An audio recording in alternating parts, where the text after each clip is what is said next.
Hello, my friends. You come to me with a heaviness in your heart, a longing that feels ancient. You think God is far away.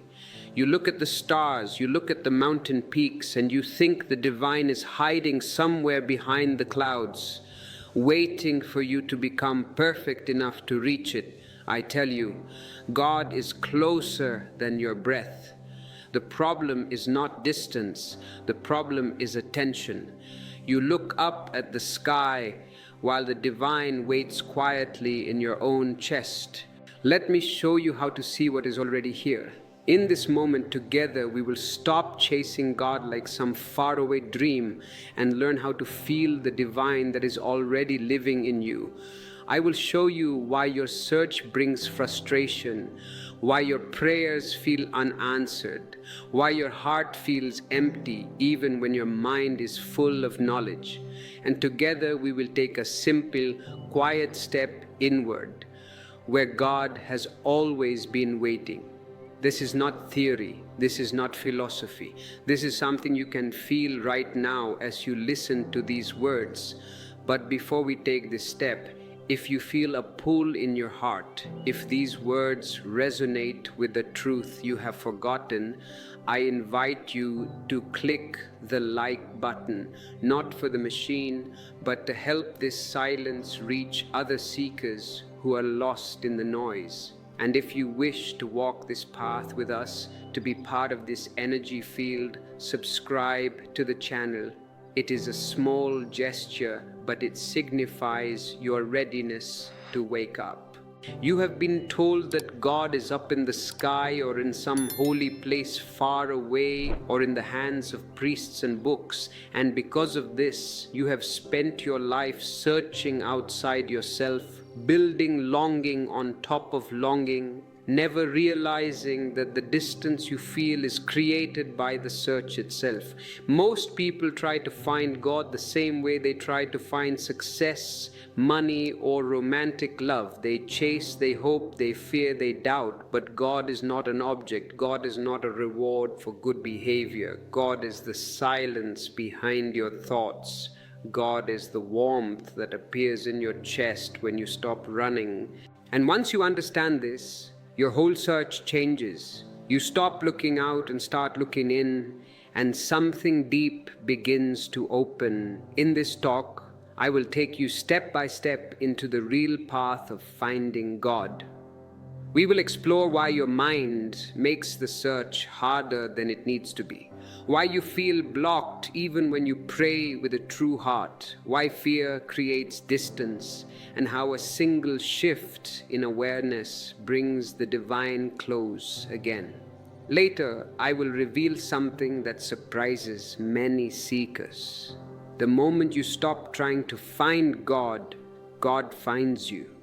When you come to me with this question of God, when you sit before me with a heart full of longing and a mind full of confusion, I see something beautiful in you that you may not yet see in yourself, because the very fact that you ask, the very fact that you search, the very fact that you feel this deep pull towards something greater shows that the divine has already begun to move inside you. But the trouble is that you have been taught to look in the wrong direction. And the more you search outward, the farther away the truth seems to move, like a horizon that keeps stretching as you walk toward it.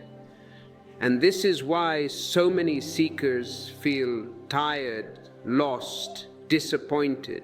They spend their entire life looking for God in temples, in rituals, in books, in the words of others, in the sky above, never realizing that the distance they feel is created by the search itself. Because God is not out there waiting to be found like some hidden treasure. God is the silence behind your own heartbeat, the space behind your own thoughts, the warmth that touches you when you stop trying so hard to understand everything. Here is something most people completely miss, and if it enters you, your whole path will shift. You cannot find God outside because God has never lived outside. The divine is not an object. The divine is not a place. The divine is not a destination at the end of some long and difficult journey. The divine is your own inner presence, the awareness that is hearing these words right now, the stillness you touch when you close your eyes, the softness that appears in your chest when you stop running. And because people do not know this, they keep pushing the divine farther and farther away, imagining God as some distant being up in the sky or hidden in scriptures, when in truth the divine sits quietly in the center of your being, waiting for you to turn inward. Imagine a man searching frantically for his glasses, looking under the bed, opening drawers, checking every corner of the house, becoming frustrated, even angry, until finally someone points out that the glasses are sitting right on his head. He had them the whole time. They never left him. In the same way, God has never left you. The divine has been with you, in you, as you, from the beginning. But because your eyes are turned outward, because your gaze is fixed on the world, you cannot see what rests so close to your own awareness. And the more desperately you search outward, the more your inner world becomes clouded, because the mind creates images, ideas, beliefs, and these ideas become fog on the window through which you try to see the divine, making something very near appear very far. What I'm about to share might seem counterintuitive at first, but it is the key to the entire spiritual journey. The longing you feel for God is proof that God is already within you. Longing does not arise for something you do not know. Longing is memory. Longing is recognition. Longing is the soul whispering to you, "Come home." And even though the mind interprets this as searching for something outside, the truth is that the longing is pointing you inward, calling you into yourself. A thirsty traveler may search the desert for water, but if he is standing next to a deep well and does not look down, he will die of thirst with water at his feet. Humanity is dying of spiritual thirst while the well of the divine waits within the heart. And as this understanding begins to take root in you, you will feel something subtle shift inside, a kind of relaxing, a soft exhale, because now you don't need to chase, you don't need to run, you don't need to reach for something beyond your grasp. All you need to do is turn inward. Take one small step toward your own being, and a door begins to open, a door you have walked past your entire life, a door you never even noticed because you were too busy looking outside. And once you stop searching outward, once you allow your gaze to turn inward, something strange begins to happen. You begin to feel a presence, a warmth, a quietness that does not come from the world. And this is where the real journey begins. This is where the path shifts from effort to effortless, from searching to seeing, from longing to meeting. To support this journey, to help us keep this door open for everyone, you can use the super thanks button below. It is a way to exchange energy, to say that you value this truth. In this world, everything is an exchange of energy, and your gratitude helps the flow continue. To understand why this inner shift is so important, we must look more closely at the greatest barrier on the path, the mind itself, the creator of distance, the maker of separation, the painter of illusions. For unless you understand how the mind pushes God away, you will never see how close the divine truly is. When you begin to turn inward, when your search stops racing toward the sky and starts falling softly back into your own being, the very first thing you meet is the mind. And this meeting can feel confusing because the mind has spent your whole life teaching you that God is far away, that truth is somewhere else, that enlightenment belongs only to saints and monks and people who live in caves or mountains. The mind whispers to you, not here, not now, not you, and because you have listened to the mind for so long, you believe it. But the mind is not trying to protect you from God. The mind is trying to protect itself, because if you find the divine within, the mind loses its throne, its control, its constant noise. So the mind does the only thing it can do. It creates distance. It paints God as a distant star. So you will never think to look inside the lamp of your own heart. Here is something most people completely miss. The mind cannot meet God. So it pretends God is far away. The mind cannot hold the vastness of the divine. So it turns God into an idea, a concept, a belief, something it can talk about without ever experiencing. And once God becomes an idea, the mind feels safe again. Because ideas can be controlled, measured, discussed, debated, but they cannot break you open. And this is why the mind builds images of God instead of allowing you to taste God directly. Because a direct experience of the divine would dissolve the mind like sunlight dissolves fog. So the mind keeps God at a distance, not because God is distant, but because the mind is terrified of closeness. Think of fog on a window. When the glass is covered with mist, the world outside looks far away, distorted, unreachable. You may think the fog belongs to the world itself, but the fog is on your side of the window. This is how the mind works. The divine looks far away, not because God is distant, but because your thoughts are clouding your inner vision. When thought slows just for a moment, the fog thins. And when the fog thins, the closeness becomes undeniable. You begin to feel something alive behind the noise, something spacious, something warm, something that has been waiting for you long before you learned how to pray. What I am about to say may shock you, but if it sinks into your heart, everything changes. Every time you think about God, you are moving farther from God. Thought creates separation. Thought divides. Thought says me and God here and there, now and someday.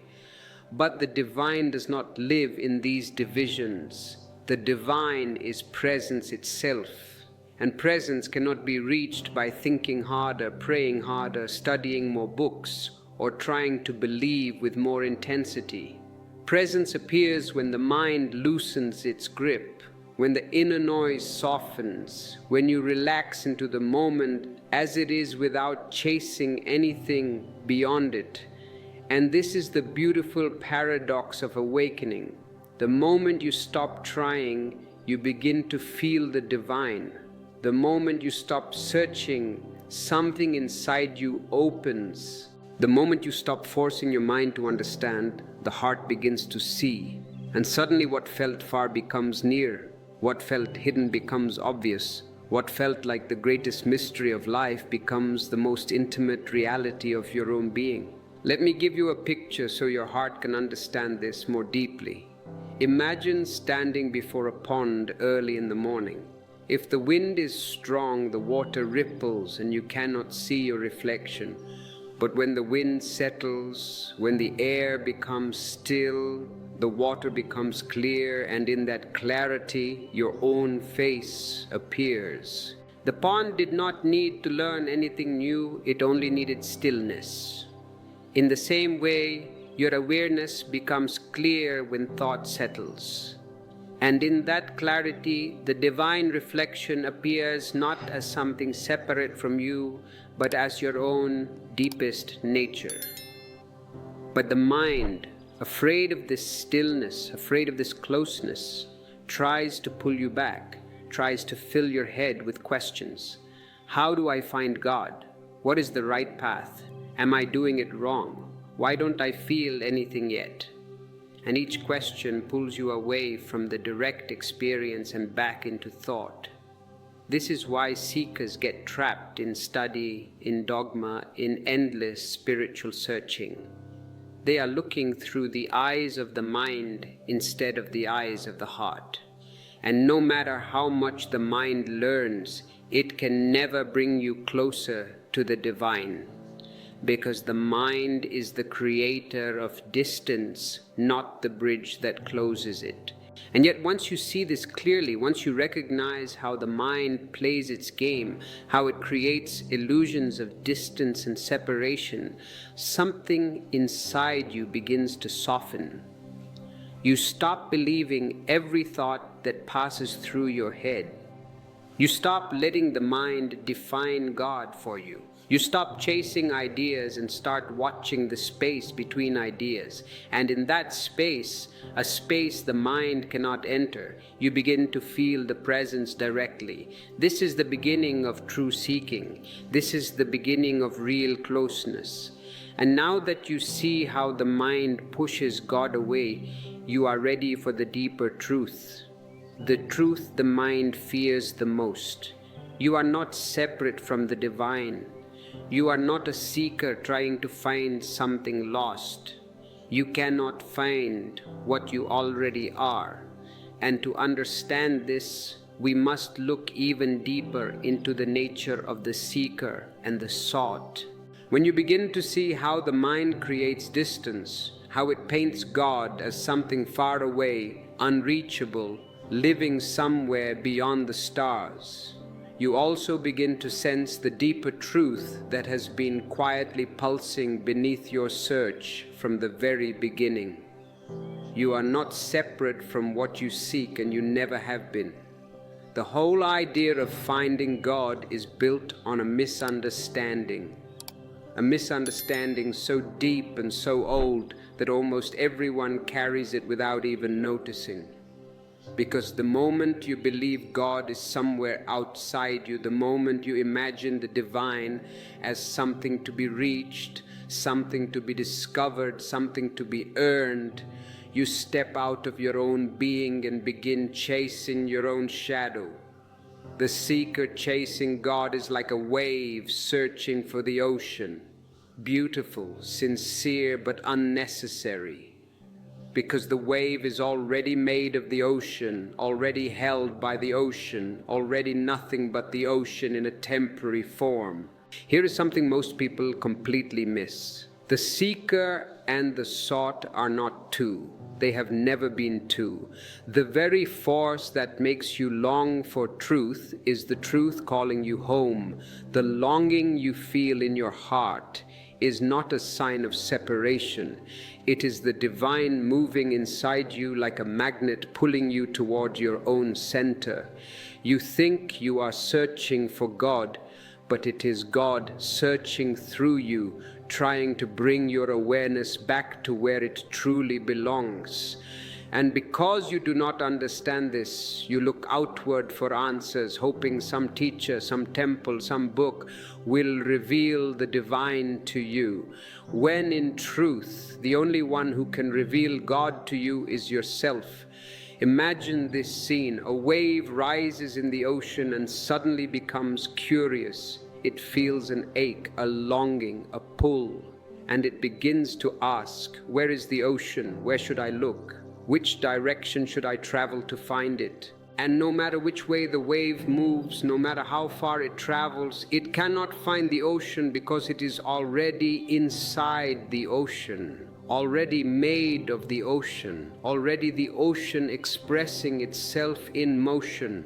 If the wave could just fall still for a moment, if it could stop racing across the surface of the water, it would feel the immense body beneath it, supporting it, carrying it, giving it life. In the same way, if you stop chasing for even a moment, if you stop stretching outward, reaching outward, hoping outward, you will feel the vastness within you, the presence that has been holding you since the beginning. What I am about to share might soften something deep inside you. You do not need to become anything to find God. You do not need to purify yourself, fix yourself, change yourself, or transcend yourself. You only need to return to yourself. You only need to lay down the layers of noise, of identity, of fear, of belief, of expectation that cover your natural state. And what remains, the silent awareness beneath it all, is the divine. God is not a peak you climb. God is the ground you stand on. God is the space in which you breathe. God is the awareness that hears these words. And when you begin to taste this truth, not as an idea but as a felt experience, something remarkable happens. The search becomes lighter. The burden of seeking lifts from your shoulders. The anxiety of how do I get there dissolves because you start to understand that there is no there. There is only here. There is only now. There is only this presence, this being, this awareness. And this awareness is not yours. It is the divine wearing your form. If you wish to deepen this understanding, we have compiled many of these insights into our ebooks, which act as mirrors for your soul. You can find them in the description. Reading in silence is a way to let these seeds grow. Let me give you another image, one that may settle into your heart in a soft and gentle way. Imagine sunlight is streaming through a window. The light touches everything in the room, warms it, illuminates it, gives it life. Now imagine searching for the sunbeam while ignoring the sun itself. This is what happens when you look for God outside. You look for the reflection, the echo, the symbol, instead of turning to the source within.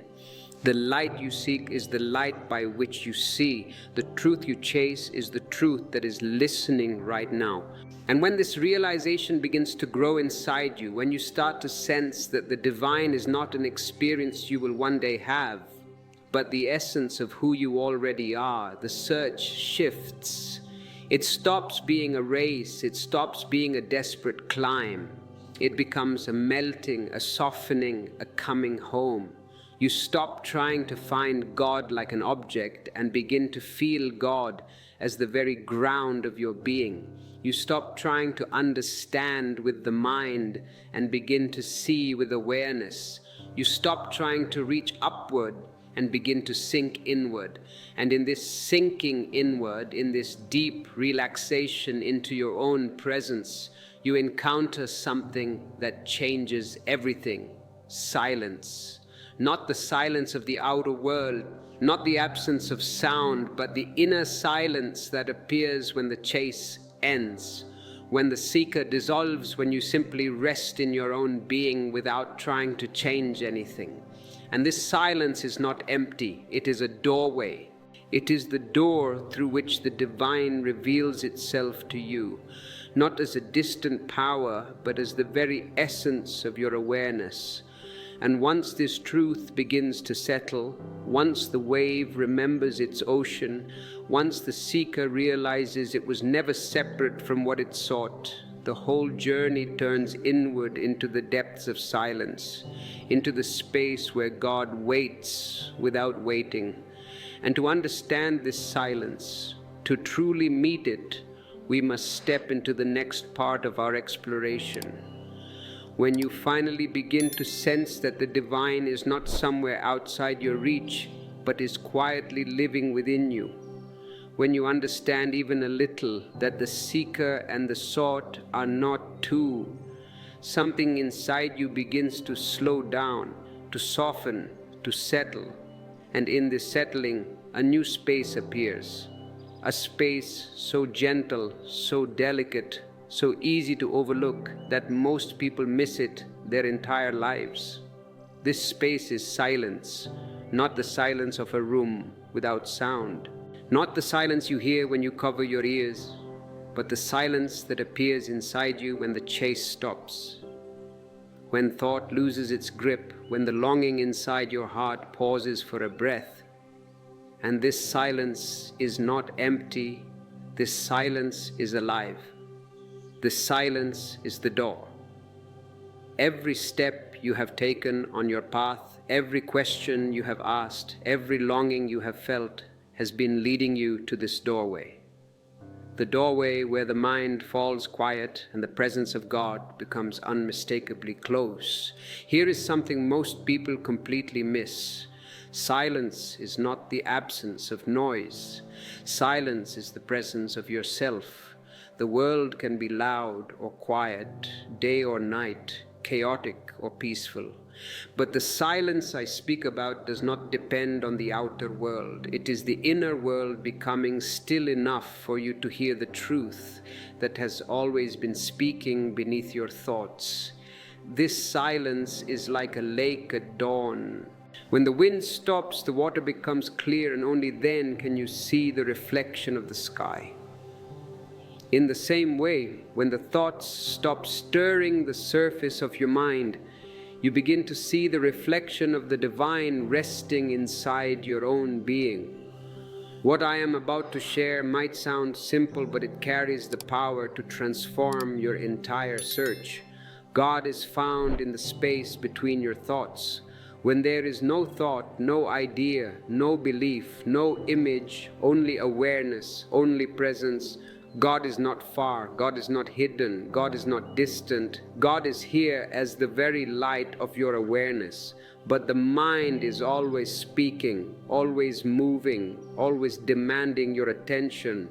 And so this quiet light is overlooked. When the mind becomes quiet for even a single moment, when you fall into the space between two thoughts, you fall into the divine. Imagine monks waking before dawn, sitting in silence, not because they want to control the mind, but because the silence itself is their temple.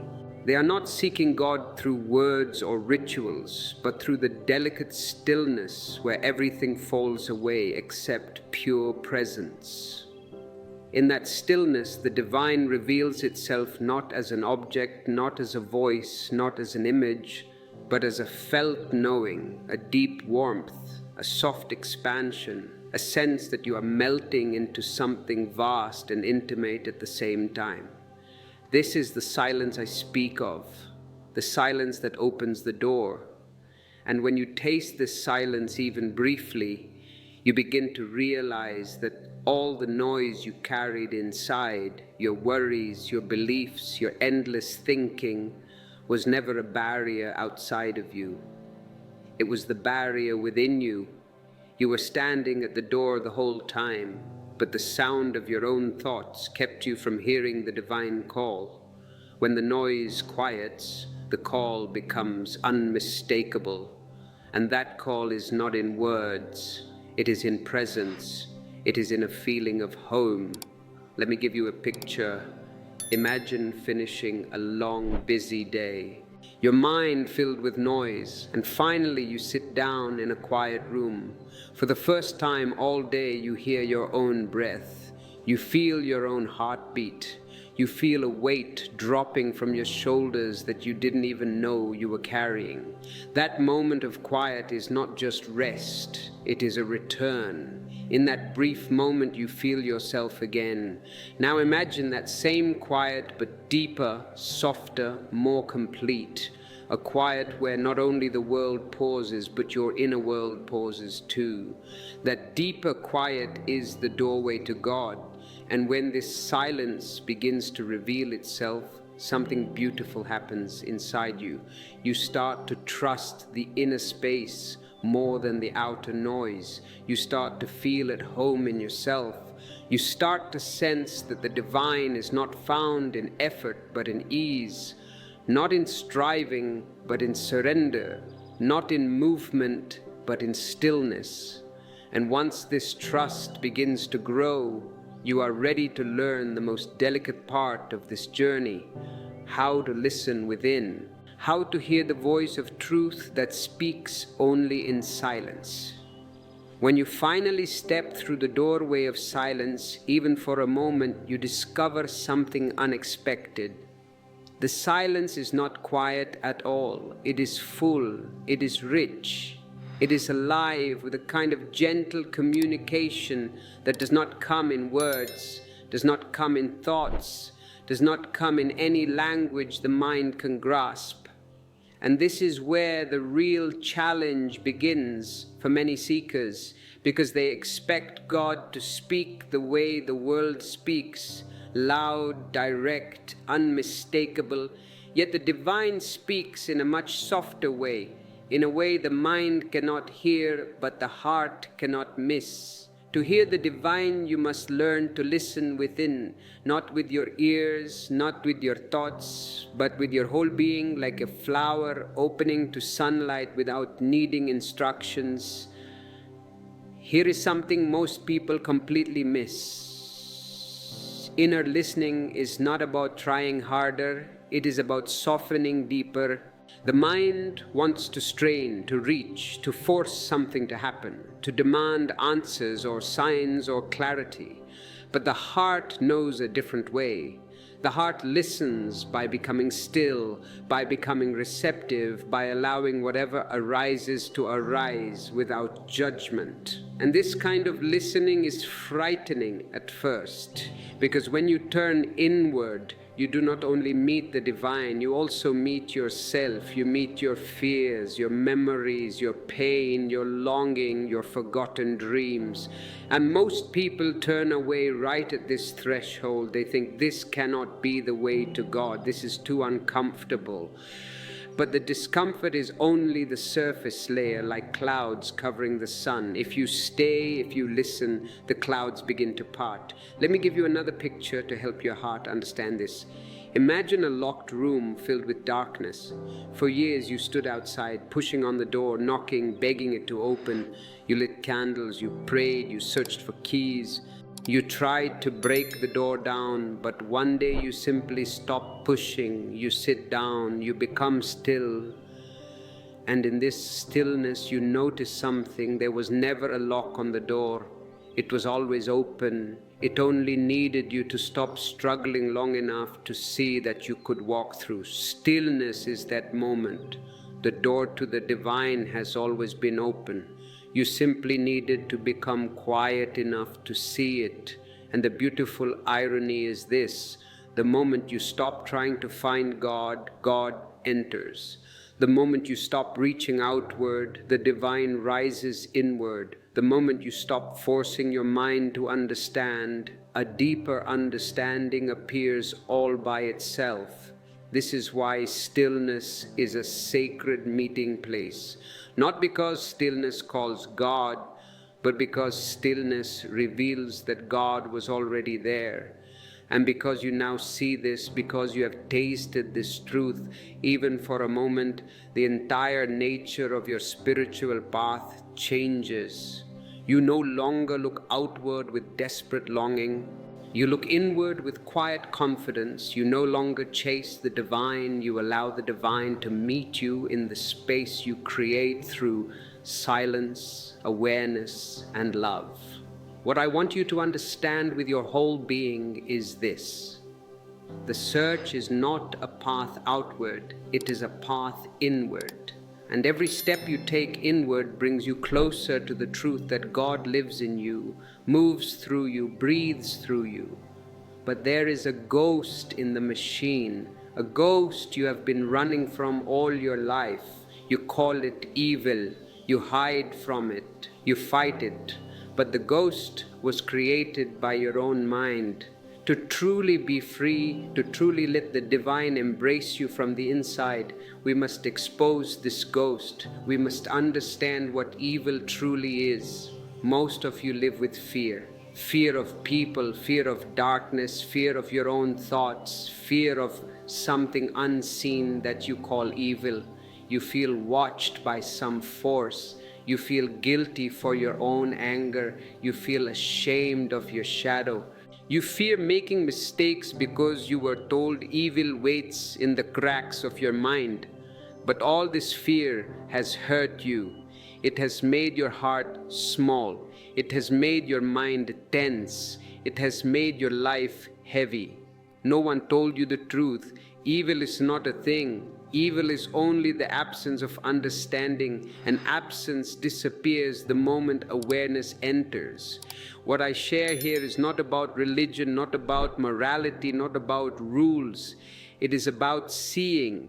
Once you see clearly, the whole idea of evil breaks like thin glass, and you feel light again.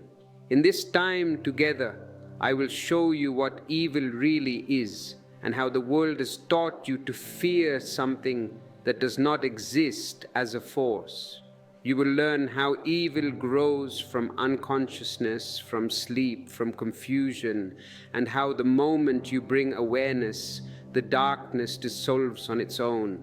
We will explore how fear creates shadows, how guilt creates pain, how the mind creates enemies from its own wounds. And then we will go deeper into how to wake up, how to see your shadow with gentle eyes.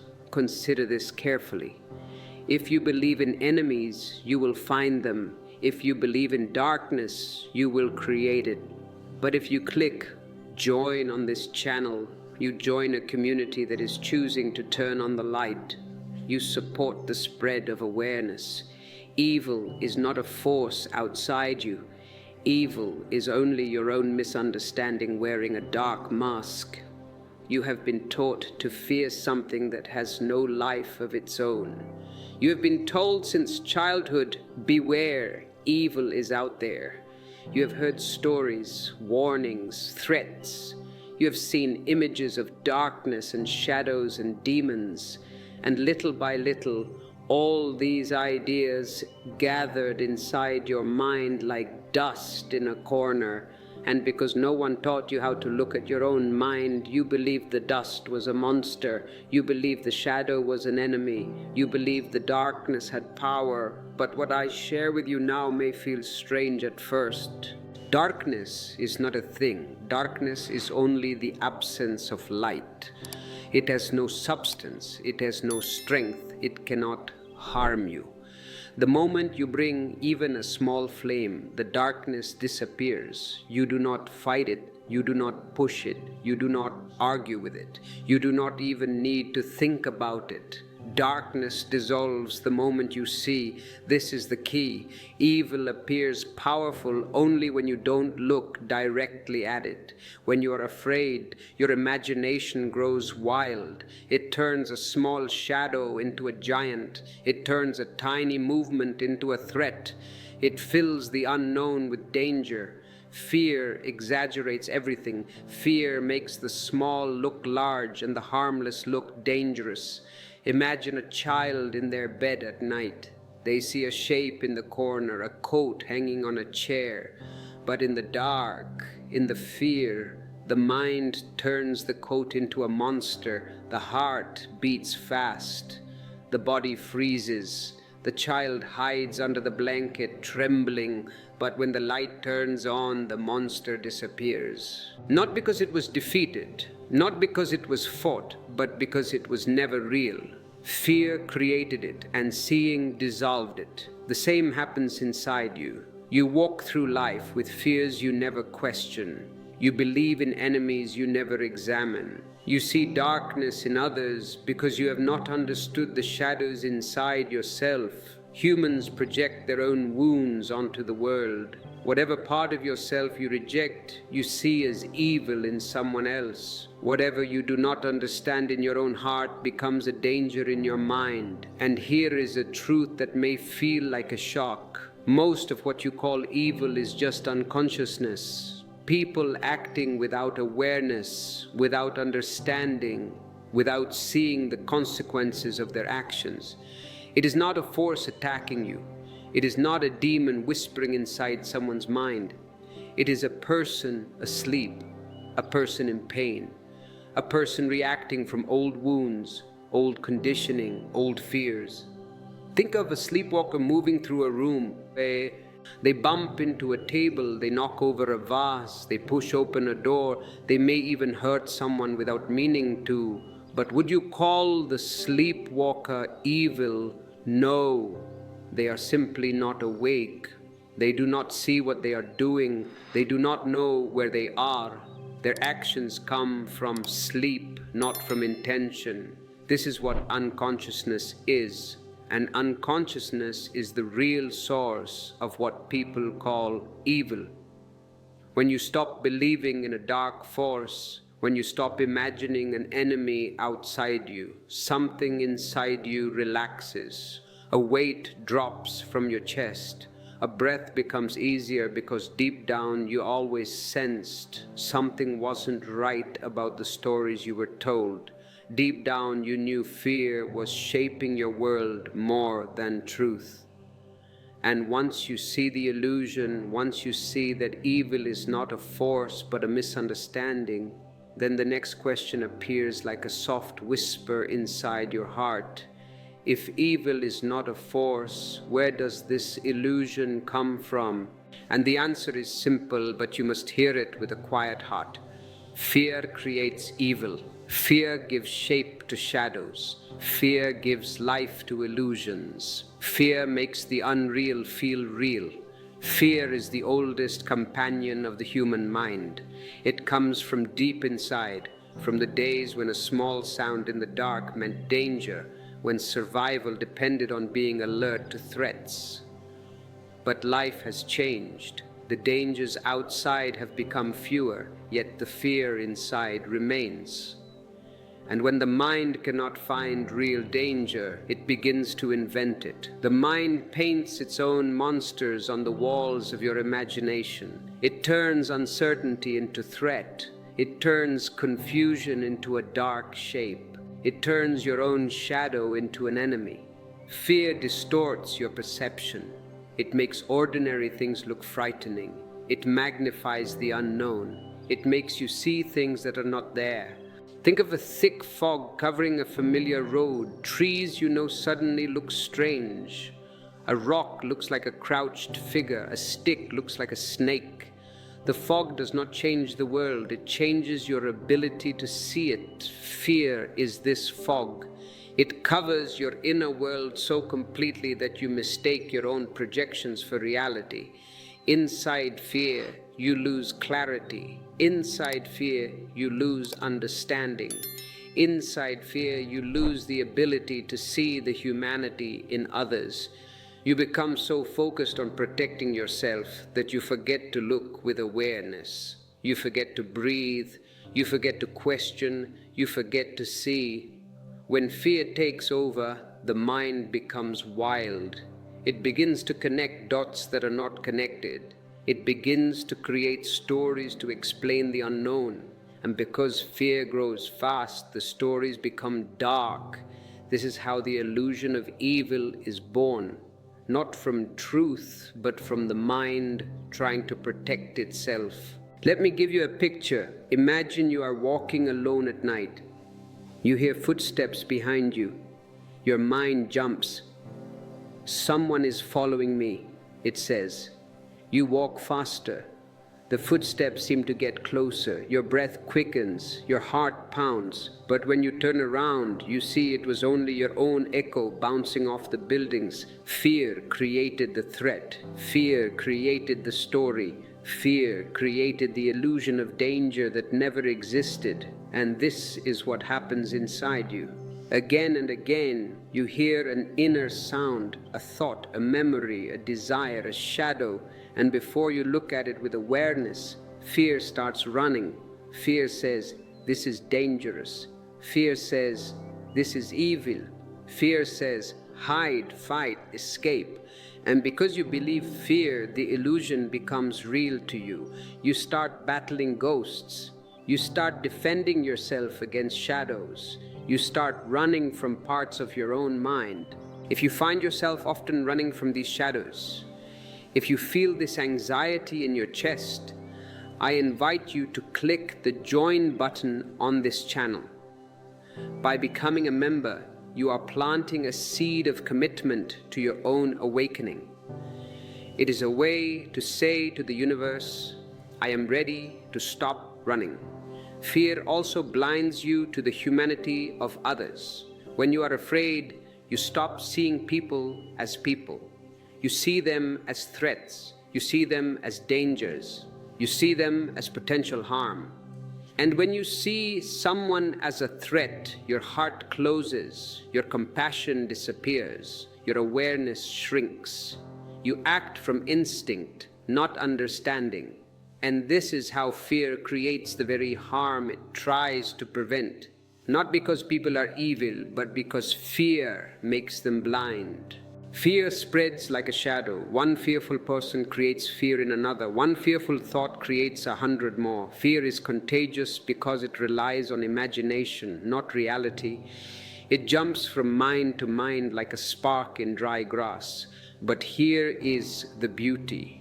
Fear cannot survive in awareness. When you look directly at what you fear, the illusion breaks, the shadow shrinks, the monster disappears. Because the truth is simple, fear lives only in the places where you do not look. And when fear takes over, unconsciousness spreads like a shadow covering your inner world until you forget the simple truth that no one ever taught you. Evil does not come from a force outside you. It comes from sleep inside you. And this brings us to the next doorway. The real source behind all harmful action, unconsciousness, the deepest sleep of the human mind. Let us walk there now. Now that you see how fear paints shadows on the walls of your inner world, now that you understand how the mind creates danger where there is none, we can go to the very root of what people call evil. And this root is not darkness, not a demon, not a force hiding in the corners of the world. The real source is far simpler and far sadder. It is unconsciousness, it is sleep. It is the moment when a human being forgets to be aware. When awareness is absent, everything becomes possible. Confusion, anger, violence, cruelty, hatred, harm. Not because the person is evil, but because they are asleep. Most of the pain in the world does not come from bad people. It comes from people who are not awake to their own inner world. People who do not see their own wounds. People who do not understand their own fear. People who act out of old hurts, old beliefs, old conditioning. People who react instead of respond. People who are driven by impulses they did not choose, thoughts they did not question, habits they did not examine. And because they are asleep, they bump into others, they hurt others, they repeat the same patterns again and again, not out of intention but out of blindness. Imagine a sleepwalker wandering through a room. They knock over a lamp, they walk into a table, they spill water. They break something fragile. They may even push someone by accident. But you would never look at the sleepwalker and say, this person is evil. You understand they are not aware of their actions. You understand they are moving without seeing. You understand the harm they cause is not born from hatred, but from sleep. This is how almost all harm in the world happens, through sleep, not evil. An unconscious person is driven by fear because they cannot see the truth behind it. An unconscious person is driven by anger because they cannot see the wound beneath it. An unconscious person is driven by desire because they cannot see the emptiness it tries to fill. An unconscious person is driven by conditioning because they cannot see that the thoughts they believe are borrowed. This is why unconsciousness becomes the soil where harm grows. Not because darkness is strong, but because awareness is absent. Think of a child who is so lost in their emotions that they strike another child. The moment you understand that the child is overwhelmed, confused, unable to express what they feel, compassion rises. You see their pain, you see their limitation, you see that what they need is guidance, not punishment. Adults are the same, only their actions look bigger. A person who lies is often protecting a fear. A person who screams is often hiding a wound. A person who judges is often guarding shame. A person who hurts others is often hurting inside. When someone is unconscious, their pain leaks into their behavior, and the world, instead of seeing the wound, sees evil. But I say to you, once you see the wound, the illusion of evil breaks. If you wish to understand these wounds deeper, to read the map of your own consciousness, our e-books are designed as lamps for this darkness. You can find them in the description below. A small investment in understanding can save you a lifetime of confusion. The saddest part is this: pain passes from one unconscious person to another like a chain being handed forward. A parent's unhealed wound becomes the child's fear. The child grows into an adult with the same wound.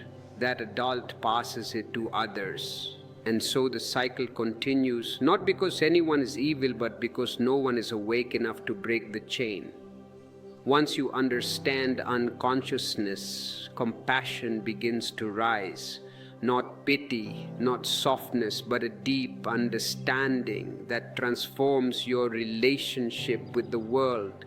You stop seeing enemies and start seeing sleepers. You stop seeing evil and start seeing suffering. You stop seeing darkness and start seeing the absence of light.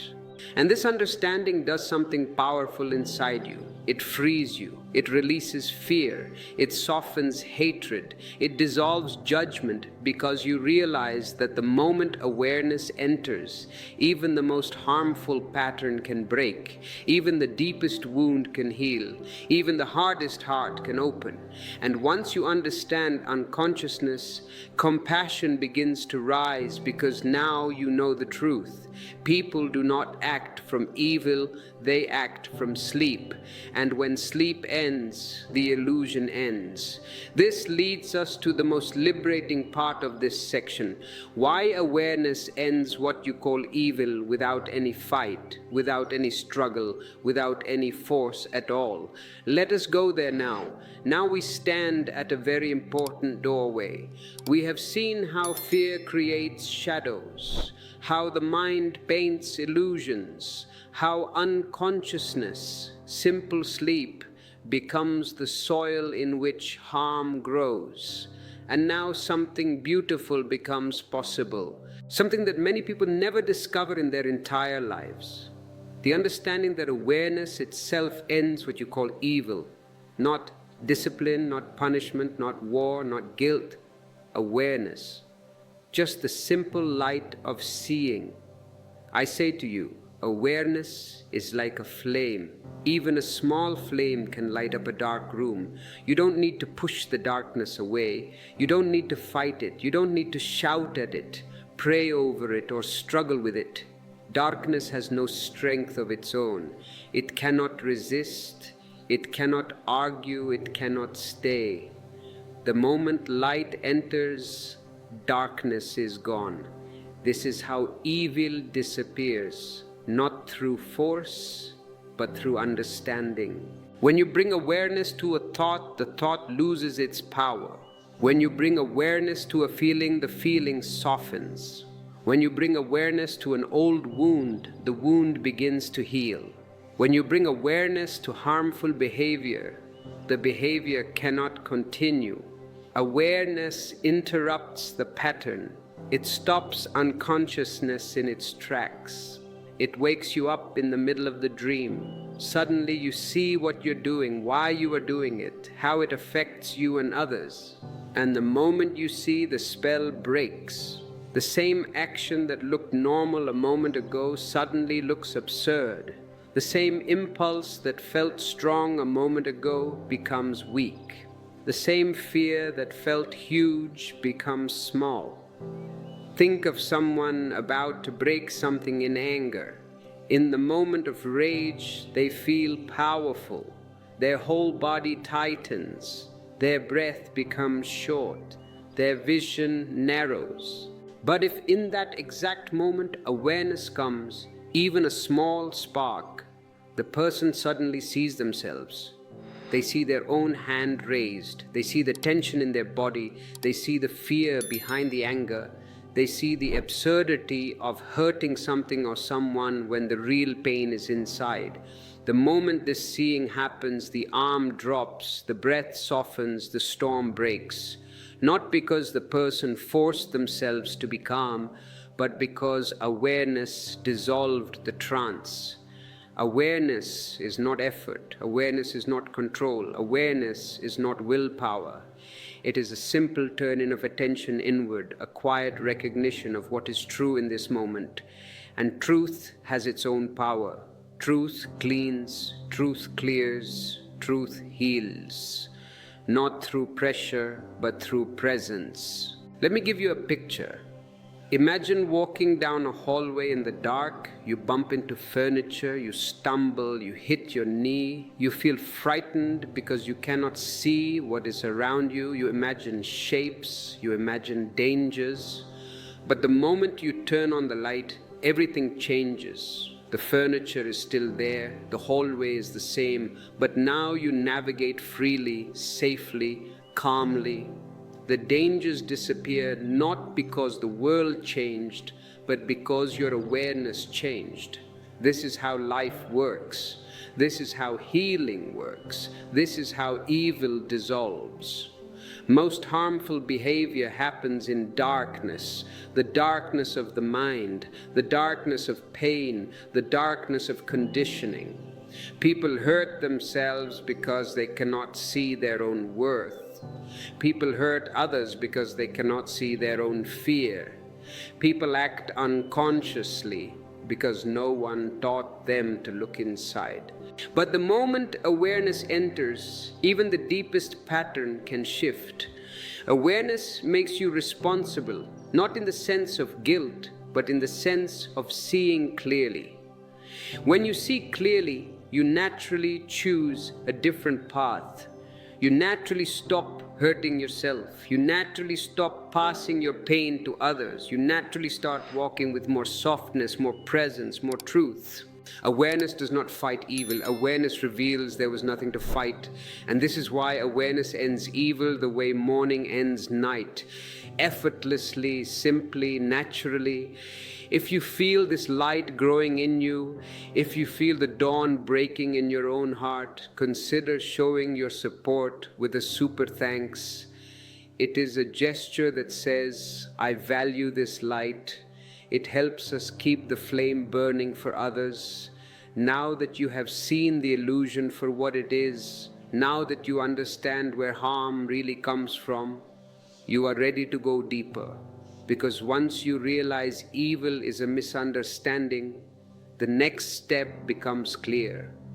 If the outside world is not the danger, then the real work is inside, in the places you have avoided, in the parts of you you have rejected, in the shadow you have been afraid to meet. Now we move into that deeper territory, the shadow within you. Let us walk there gently. Now we move into the part of the journey that most people avoid for their entire lives.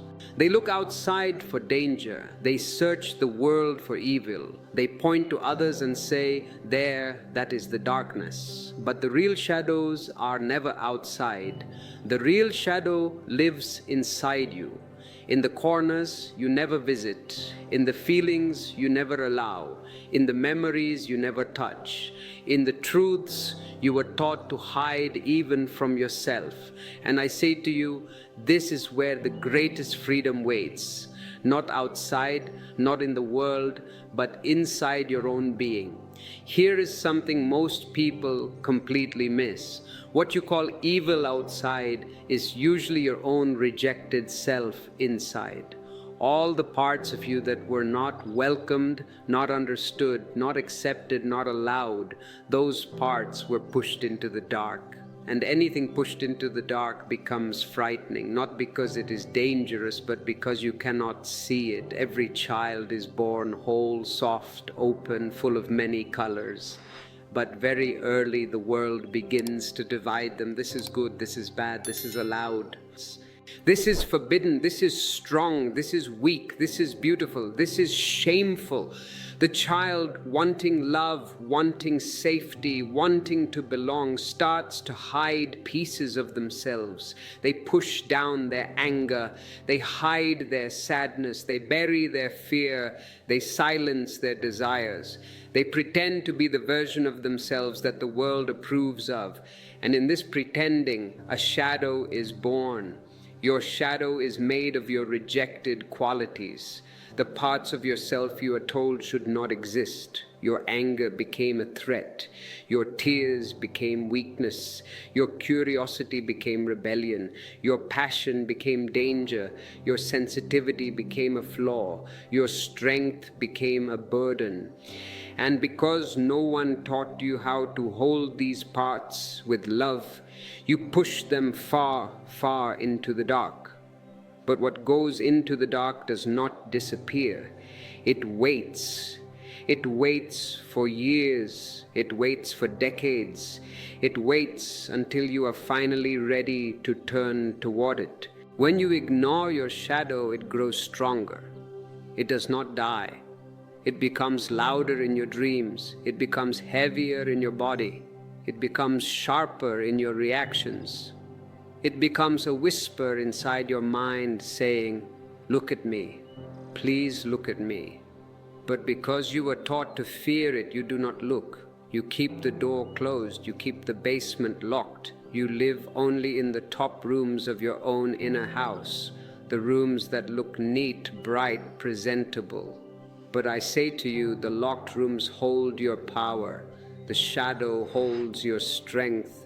The very parts of yourself you pushed away contain the energy you have been missing. Imagine a child tapping softly on a door, wanting to be let in. The longer you ignore the child, the louder they knock, they cry, they push, they scream. And because you do not understand, you fear the sound, you call it evil, you call it dark, you call it dangerous. But it is only a child, a part of you asking to come home. This is why meeting the shadow is liberation. When you open the door to the parts of yourself you have feared, you discover they are not monsters. They are wounded. They are confused. They are lonely. They are tender. They need your presence, not your fear. They need your attention, not your avoidance. They need your compassion, not your judgment. And when you meet your shadow gently, something magical happens inside you. A softening, a light, a warmth. You feel more whole because you are no longer divided against yourself. You feel stronger because the energy you used to spend hiding is now free. You feel lighter because you no longer carry the weight of pretending. And once you hear the shadow knocking, once you see it is not danger but a forgotten part of your own heart, another truth opens. A deeper truth that shows you the real source of what you once called evil, the pain you suppress. Let us walk into that next truth. Now that you have begun to see the shadow within you, now that you understand it is not a monster but a forgotten part of your own being, we can step into one of the most misunderstood truths about human life.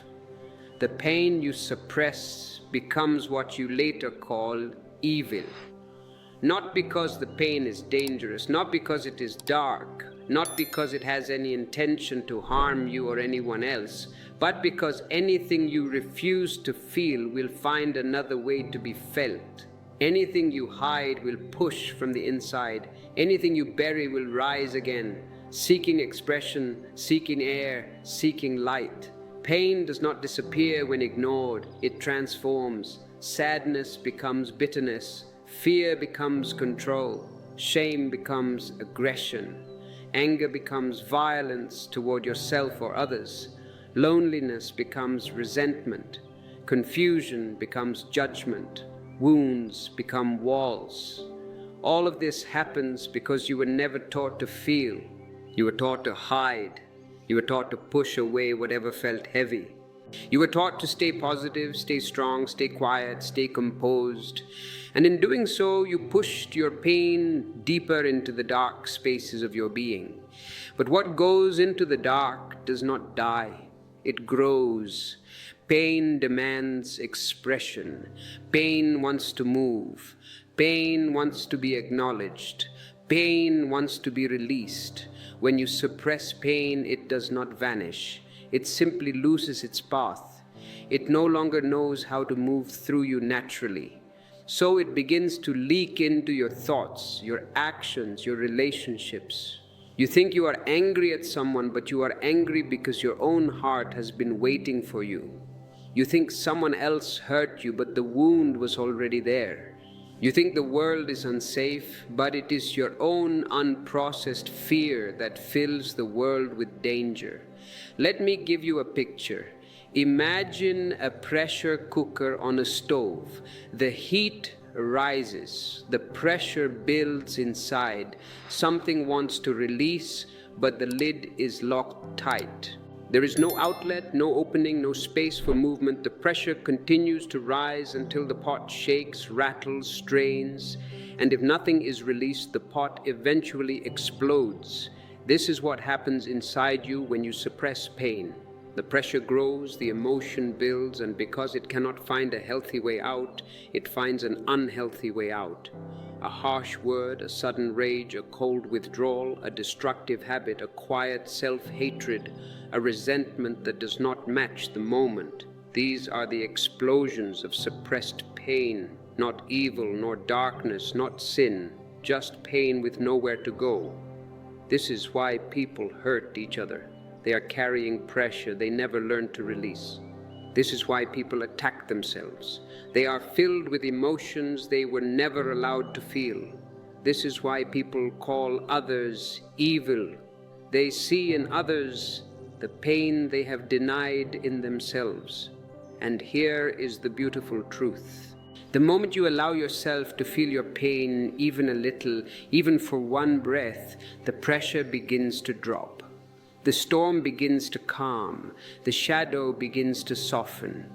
Pain is transformed not by force, not by suppression, not by punishment, but by presence. When you sit with your pain, it becomes compassion.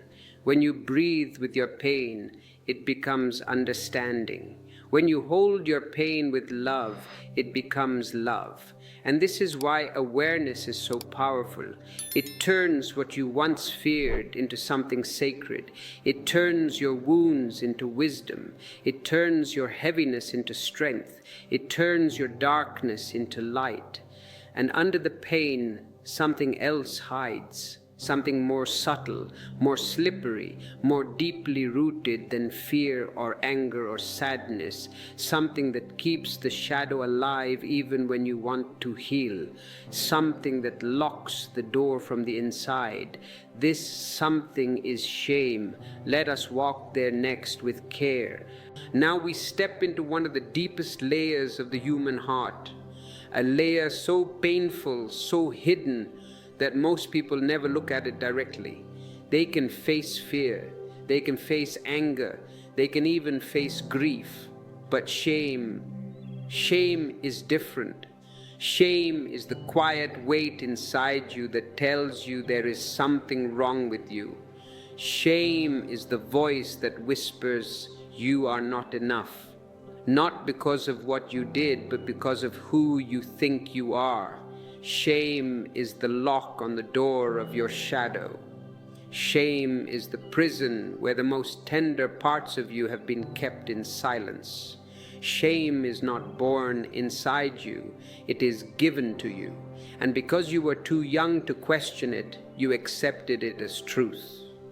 A look from a parent, a harsh word, a punishment you did not understand, a moment of being scolded for simply being yourself, a rejection when you needed comfort, a laugh when you needed safety. Slowly, quietly, shame took root. It whispered, hide this part of you, do not show this, do not feel that, do not be this. And every time you obeyed shame, another piece of you slipped into the dark. Shame splits you in two: the self you show and the self you hide, the self you pretend to be and the self you fear others will see, the self you perform and the self you punish. This split is the beginning of inner conflict. It is the beginning of fear. It is the beginning of self-rejection. And where there is self-rejection, there is pain. And where there is pain, there is the potential for harm. Not because you are evil, but because you are divided. Shame creates secrecy. It tells you, do not speak. It tells you if anyone knew this about you, they would turn away. It tells you you must hide this or you will not be loved. And so you hide. You hide your anger. You hide your sadness. You hide your confusion. You hide your desires. You hide your wounds. And everything that is hidden becomes distorted. Everything that is hidden becomes a shadow. Everything that is hidden becomes something you fear. Let me give you a picture. Imagine a deep crack in the ground. It is wide, frightening, and you do not want to see it. So you place a beautiful rug over it. From the outside, the floor looks perfect, clean, smooth, whole, but the crack is still there. The ground is still unstable, and because no one can see it, no one can help you repair it. In time, the crack grows wider, the floor begins to shift, things placed on the surface begin to tilt and fall. This is what shame does. It hides the wound so well that it cannot heal. And because it cannot heal, it continues to shape your life from underneath. Shame blocks healing because shame blocks visibility. You cannot heal what you cannot see. You cannot integrate what you keep in the dark. You cannot love what you believe is unlovable. Shame tells you that the hidden part of you is the dangerous part. But I say to you, it is the hiding that creates danger, not the part itself. Once you bring that hidden part into awareness, once you look at it with compassion instead of judgment, once you allow it to be seen, the illusion of danger melts. The crack closes, the wound breathes, the shadow softens. Shame also feeds the idea of evil. When you believe there is something wrong with you, something broken, something unworthy, something dark, you project this darkness onto the world. You see in others what you fear in yourself. You judge them because you judge yourself. You reject them because you have rejected parts of your own being. This is how shame becomes the root of the illusion, the root of the idea that evil is something real, something outside, something to be feared.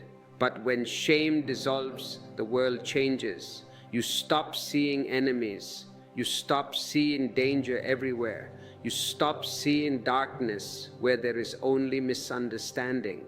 And most importantly, when shame dissolves, your shadow becomes your teacher, not your enemy, not your prison, not your fear, but your guide. Your shadow shows you your unmet needs. Your shadow shows you your buried strength. Your shadow shows you your forgotten gifts. Your shadow shows you where your heart is waiting for you.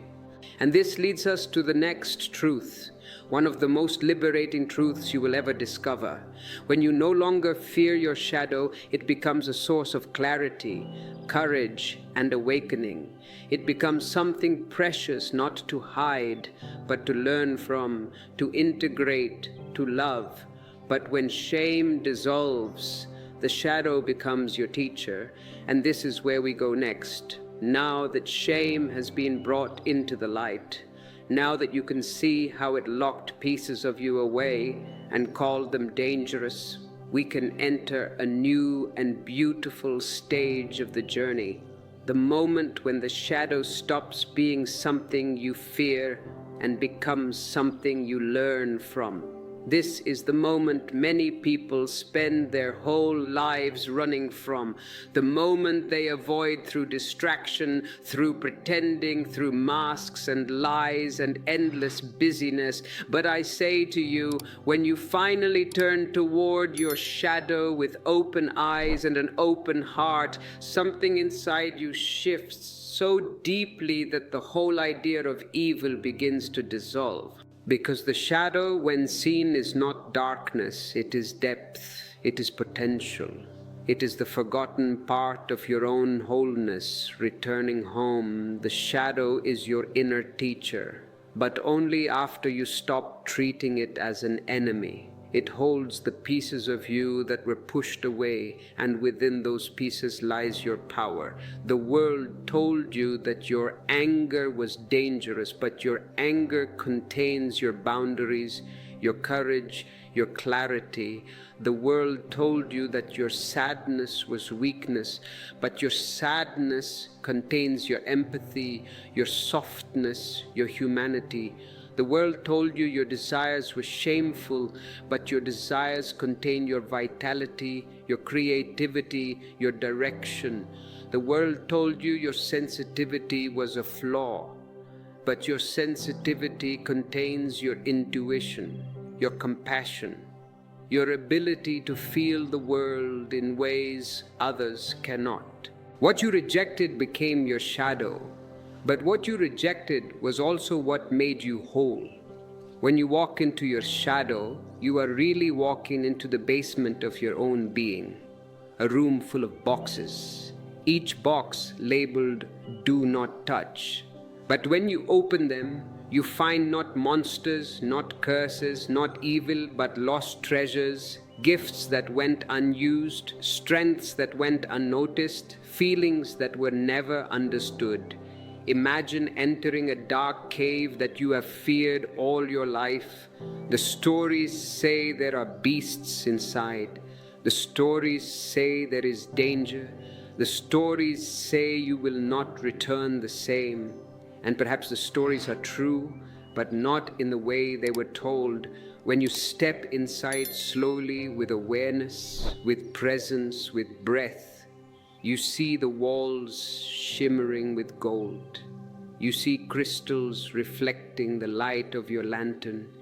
You see that the fear came not from what was inside the cave, but from the fact that no one ever took you there before. This discovery that the darkness holds gold is the turning point of the spiritual life.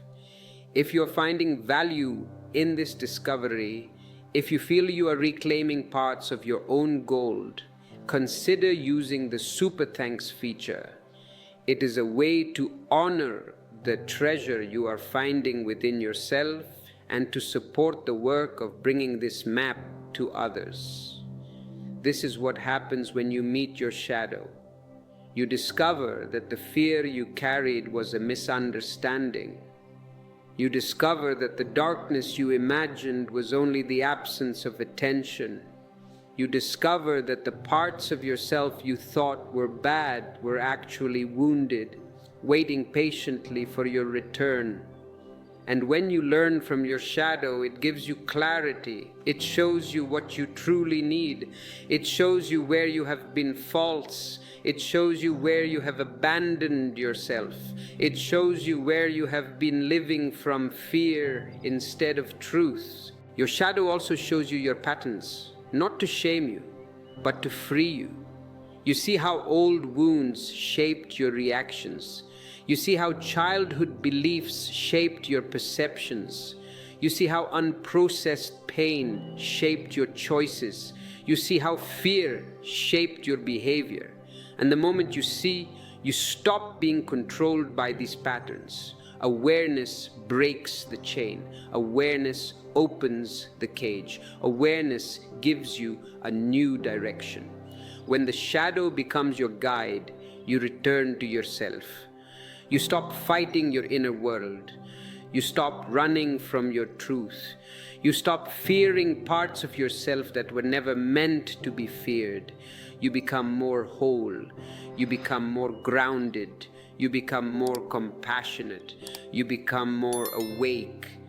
And from this wholeness, from this clear seeing, you gain the ability to look at the world in a new way, with new eyes, with new understanding. Because once you have faced your own shadow, the shadows of others no longer frighten you. You see their pain, you see their sleep, you see their conditioning, you see their humanity. And with this new clarity, the journey naturally shifts from the inner world to the outer world, from your personal shadow to the shadow of the collective. Now that you have seen your own darkness with awareness, you can finally understand how the world creates the illusion of evil on a much larger scale. Now we can look at how society, culture, and collective fear spread shadows through entire communities, entire nations, entire generations. And we walk there next. Know that you have seen your own shadow with gentle eyes. Know that you understand how individuals fall into darkness, not from evil, but from sleep. We can lift our gaze to something larger, the collective shadow. The world itself, as you know it, is full of systems, rules, beliefs, and traditions that were created long before you were born. And most of these systems were built by people who were unconscious, afraid, conditioned, and searching for control. This is why the world creates evil, even when it believes it is doing good. This is why entire societies act in destructive ways without realizing it. This is why harm is passed down generation after generation, not because people are bad, but because conditioning is blind. Here is something most people never question. Morality is often taught without awareness. People are told what is right and what is wrong before they have the maturity to understand their own hearts. They are handed rules like heavy stones and told to carry them forever. They are punished for questioning. They are rewarded for obedience. And slowly they stop thinking for themselves. They stop feeling. They stop seeing clearly. They follow blindly because they were raised in blindness. Conditioned morality is dangerous because it replaces awareness with obedience. It teaches people to follow rules, not truth.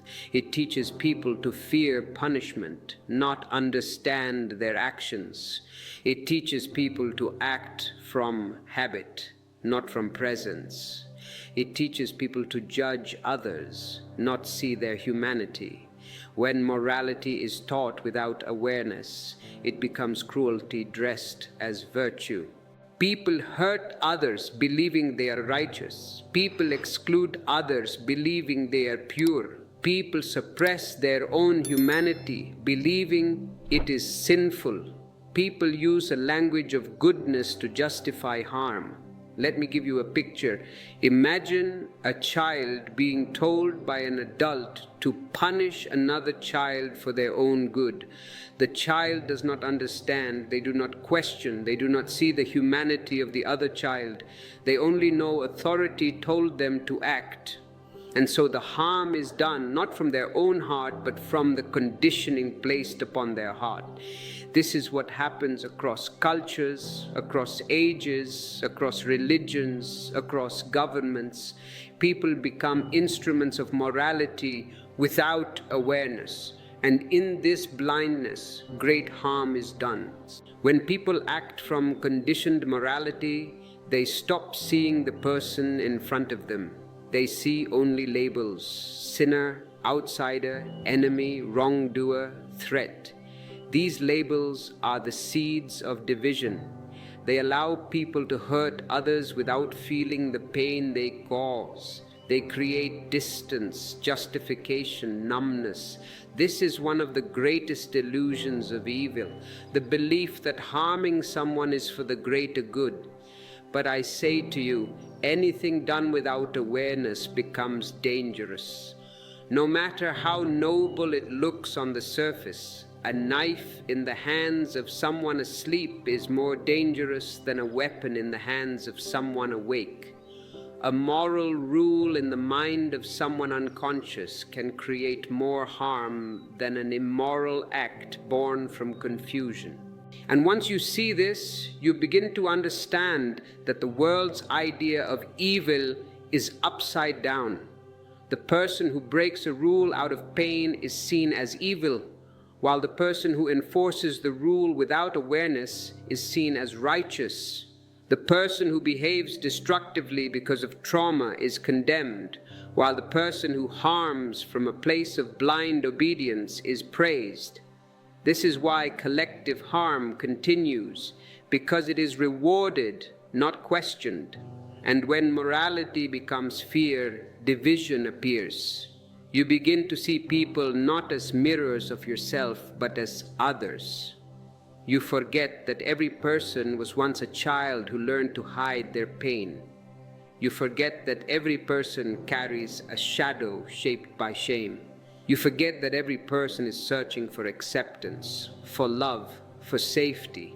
And this forgetting is the beginning of separation, the root of all conflict, the seed of everything you later call evil. Once people begin to separate themselves from others, once they begin to imagine us and them, fear grows, suspicion grows, judgment grows. If you wish to step out of this cycle of us and them, if you wish to see clearly without the veil of conditioned morality, I invite you to click subscribe and turn on notifications.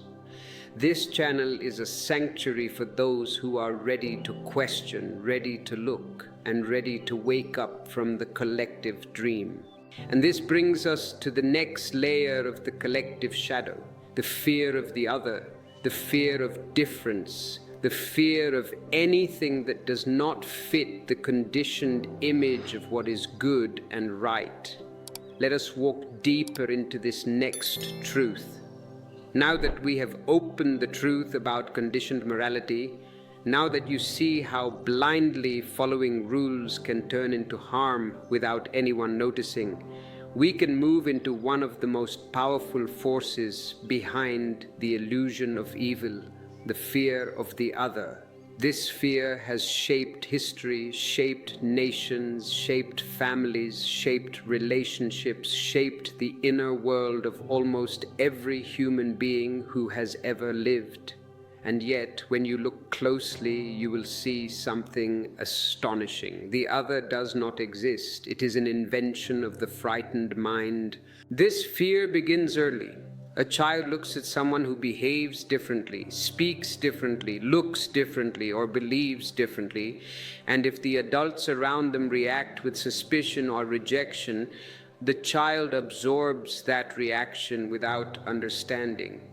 They learn to fear difference.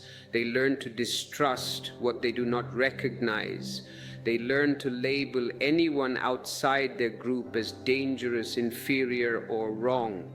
The child does not question this fear because it was handed to them by authority, by culture, by history. And so the chain continues. The fear of the other is the root of conflict. It is the root of prejudice. It is the root of war. It is the root of hatred. It is the root of separation in every form. And when separation grows, compassion dies. When compassion dies, awareness closes. And when awareness closes, unconsciousness rises. The same unconsciousness that you now understand as the real source of all harm. This is why the fear of the other is so powerful. It blinds you not only to the truth outside, but to the truth inside. Let me give you a picture. Imagine two mirrors facing each other in a dark room. Each one reflects only the shadows cast by the other. Each mirror believes the shadow it sees belongs to the other mirror.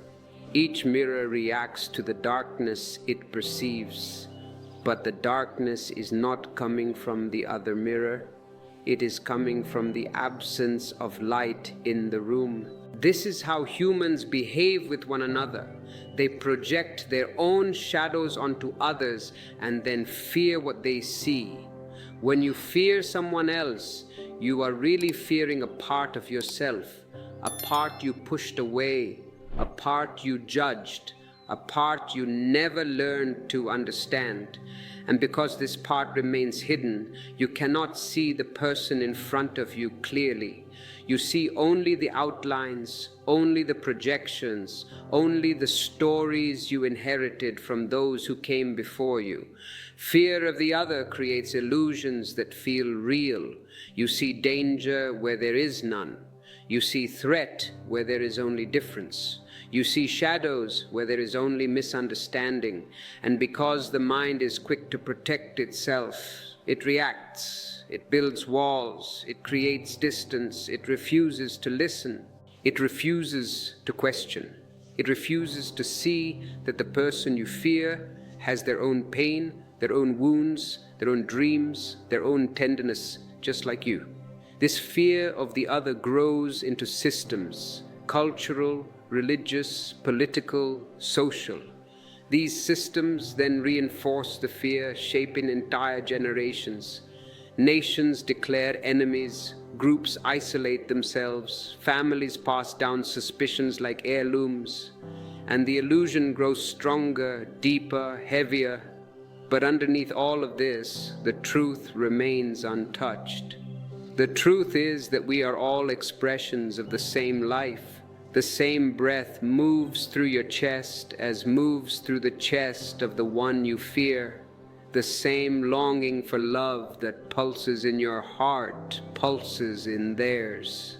The same desire for safety, for happiness, for peace is the driving force behind every human action, even the clumsy ones, even the misguided ones, even the ones that cause harm. When you begin to see this, the fear of the other begins to crumble. You realize that there is no other. There is only life experiencing itself in different forms. There is only consciousness wearing different masks.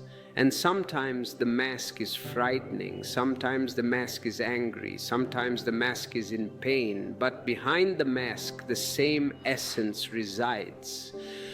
To help you see behind these masks, both your own and others, we have created in-depth guides in our ebooks. They are written to help you dismantle the walls of separation that the mind has built.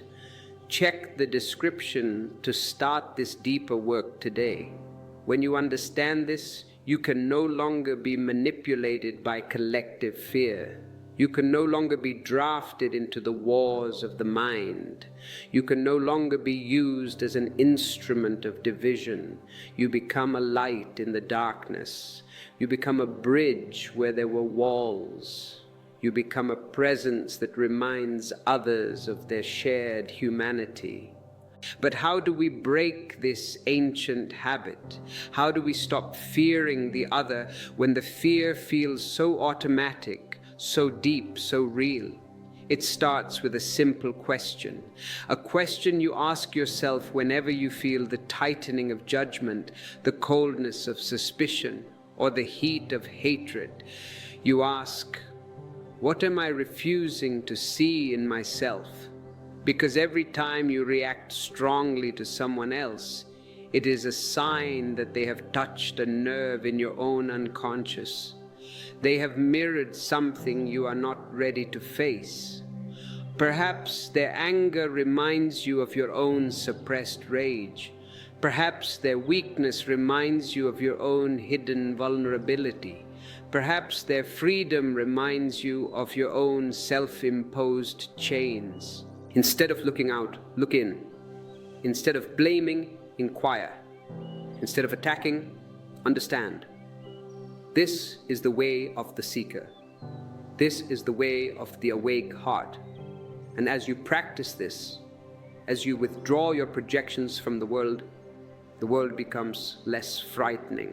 The monsters turn back into coats on chairs. The enemies turn back into people in pain. The evil turns back into unconsciousness.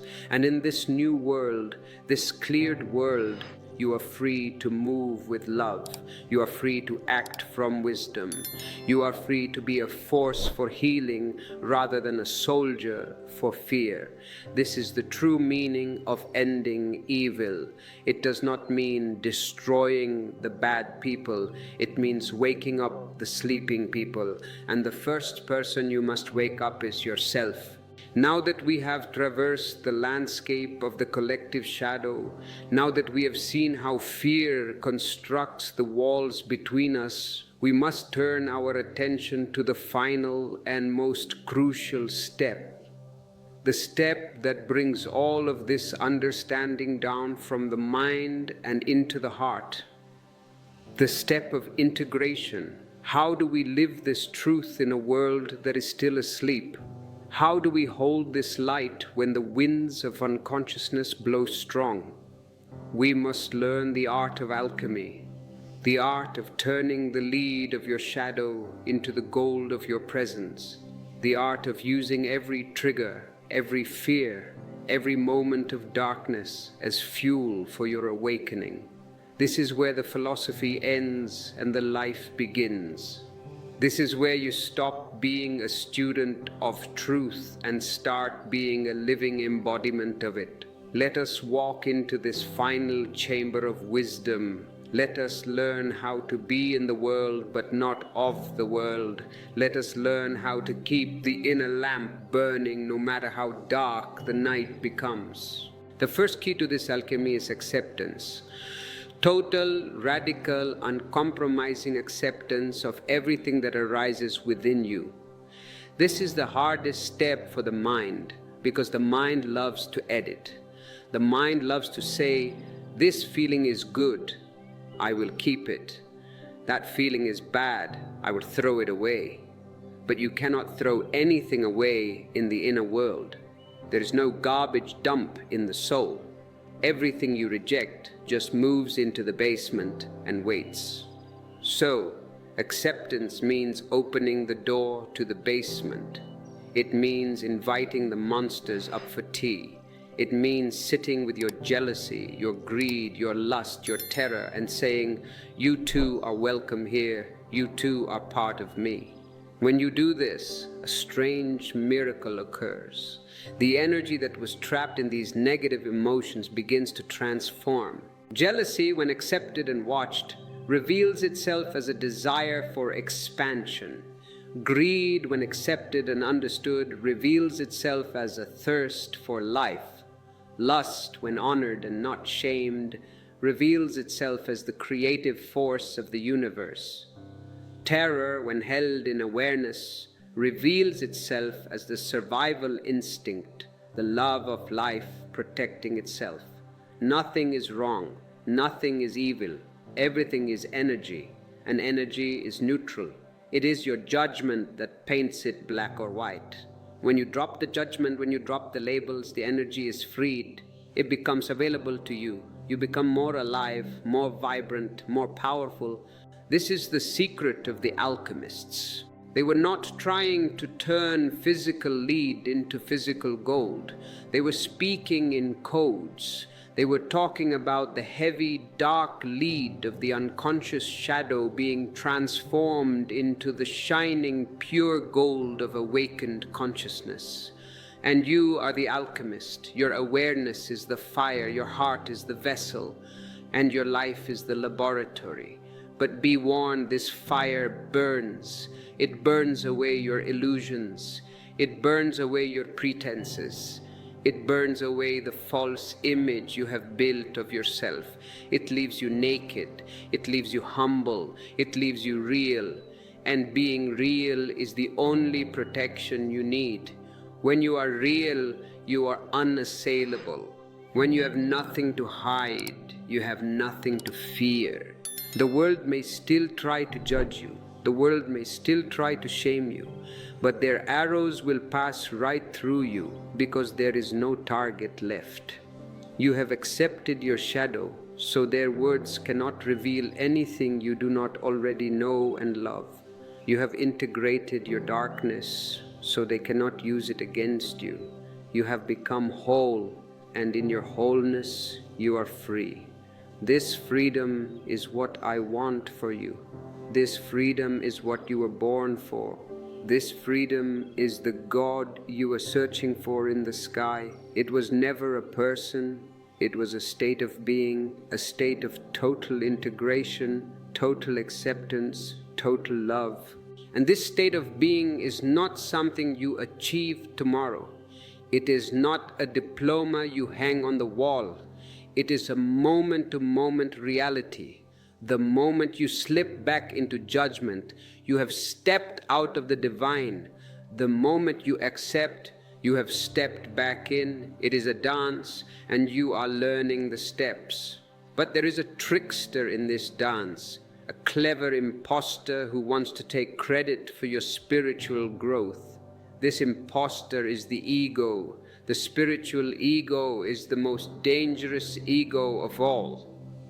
The worldly ego says, I have more money than you. The spiritual ego says, I am more humble than you. The worldly ego says, I have conquered nations. The spiritual ego says, I have conquered myself. Do you see the trap? The I is still there. As long as there is an I claiming the victory, the distance from God remains. Because God is not a person who meets you. God is the space that remains when you disappear. This is why I say you cannot find God. You can only dissolve. And in your dissolving, God is revealed. You have been told that you must build a strong character, a strong personality. But I tell you, your personality is the wall. It is the crust around the seed. For the seed to sprout, the crust must break. For you to be born, the ego must die. And this death is what you fear most. You fear it more than physical death. Physical death only changes your clothes. You move from one body to another. But the death of the ego, that feels like the end of your existence. It feels like falling into an abyss. And so, even when you search for God, you keep one hand on the door handle, ready to run back to your old identity if things get too real, too vast, too empty. You want a God you can put in your pocket, a God who will comfort you, support your ambitions, and punish your enemies. But that is not God. That is a servant created by your mind. The real God is a fire. He will burn your ambitions. He will burn your comfort. He will burn your enemies and your friends until only the pure ash of consciousness remains. Are you ready for that fire? If you are hesitant, if you feel the heat is too much, it is natural, but do not turn away. Stay with the heat. That heat is the friction between your lie and the truth. To navigate this fire, you need a method, a way to stand in the middle of the burning without being consumed. That method is witnessing, the ancient key, sakshin. The mind is a traffic of thoughts, constant, noisy, chaotic. You are usually standing in the middle of the road, getting hit by every car. A thought of anger comes, bam! You become angry. A thought of sadness comes, bam, you become sad. You are a victim of the traffic. Witnessing means you step out of the traffic and stand on the sidewalk. You watch the cars go by. There goes a thought of anger, you say. You do not say, I am angry. You say, I see anger passing. Do you feel the difference? It is a shift in altitude. You are no longer the thought. You are the watcher of the thought. There goes a thought of fear. You watch it. You don't jump into the car. You don't try to stop the car. You don't argue with the driver. You just watch. And a miracle happens. When you simply watch a thought without engaging with it, it slows down. It loses its fuel. It has no energy of its own. It borrows energy from your identification. When you withdraw your identification, the thought runs out of gas and stops. Then there is a gap, a space between two cars, a moment of silence between two thoughts. In that gap, the divine looks at you. In that gap, you are not a body, not a mind, not a name, not a history. You are pure, spacious awareness. That gap is the window to God. The more you practice witnessing, the larger the gaps become. At first, it is only a split second, but slowly it becomes seconds, then minutes. And one day, the traffic stops completely. The road is empty. The silence is absolute. In that silence, you do not know God. You are God. This practice of witnessing can be applied to everything. Watch your breath. Watch your body walking. Watch your hands moving. Watch your emotions rising and falling. Become a spy in your own house. If you wish to master this art of the inner spy, to learn the techniques that sharpen this sword of awareness, our ebooks are the manual you have been looking for. They contain the distilled wisdom of thousands of sessions on the art of watching. You can find them in the description. But remember, witnessing is not attention. It is not a concentration where you furrow your brow and stare hard. No, it is a relaxation. It is a soft gaze, like a mother watching her child play in the park. She is not interfering, she is not shouting, but she is aware. If the child falls, she is there. If the child laughs, she hears it. Be like that mother to your own mind. And as you watch, you will discover the source of what you call evil inside yourself. You will see that it was just a mechanism, a biological robot reacting to buttons. Someone pushes the insult button and the robot gets angry. Someone pushes the praise button and the robot gets proud. When you see this mechanism, you start to laugh. You laugh at how mechanical you have been. You laugh at how easily you were controlled by the world. And in that laughter, freedom is born. You step out of the machine. You are no longer a slave to reaction. You become a master of response. This is the end of unconsciousness, and therefore it is the end of evil. But the mind is cunning. It will try to make witnessing into a goal. It will say, I must witness perfectly so I can get enlightened. Now the ego is back, wearing a meditator's robe. It is very slippery. If you catch yourself trying to achieve something with your witnessing, watch that too. There goes the ambition to be enlightened. Watch it pass. Do not be serious. Seriousness is a disease. Seriousness is the soil where the ego grows. God is not serious. Look at a flower. Is it serious? Look at a bird singing. Is it serious? Look at the stars. They are playful. Existence is a leela, a divine play. If you can laugh at your own shadows, they lose their weight. If you can dance with your own demons, they turn into angels. The devil cannot stand laughter. He takes himself very seriously. If you laugh at him, he runs away. He thinks you are crazy. And in a way, you are. You're crazy enough to be happy in a miserable world. You're crazy enough to be peaceful in a chaotic world. This craziness is what I call sannyas. It is the courage to live by your own inner light, regardless of what the world says. Now let us ground this high understanding into something very physical, very immediate. Your breath. I told you at the beginning, God is closer than your breath. Why did I say that? Because the breath is the bridge between the body and the soul. It is the tether that keeps you tied to existence. Notice something about your breath. You do not do it. You do not wake up in the morning and say, okay, time to breathe. It happens. It happens while you sleep. It happens while you are unconscious. It is a gift. It is grace. Every inhale is life saying yes to you. Every exhale is you saying thank you to life. If you simply watch your breath, the incoming breath, the outgoing breath, you will notice a turning point. A moment when the inhale stops and the exhale has not yet begun. and a moment when the exhale stops and the inhale has not yet begun. In those turning points, there is a door. The breath stops, the mind stops, the world stops, and in that pause, you fall into the center. Most people only breathe in the upper part of the chest. Their breath is shallow, just like their lives. They are afraid to breathe deeply because to breathe deeply is to feel deeply. And they are afraid to feel.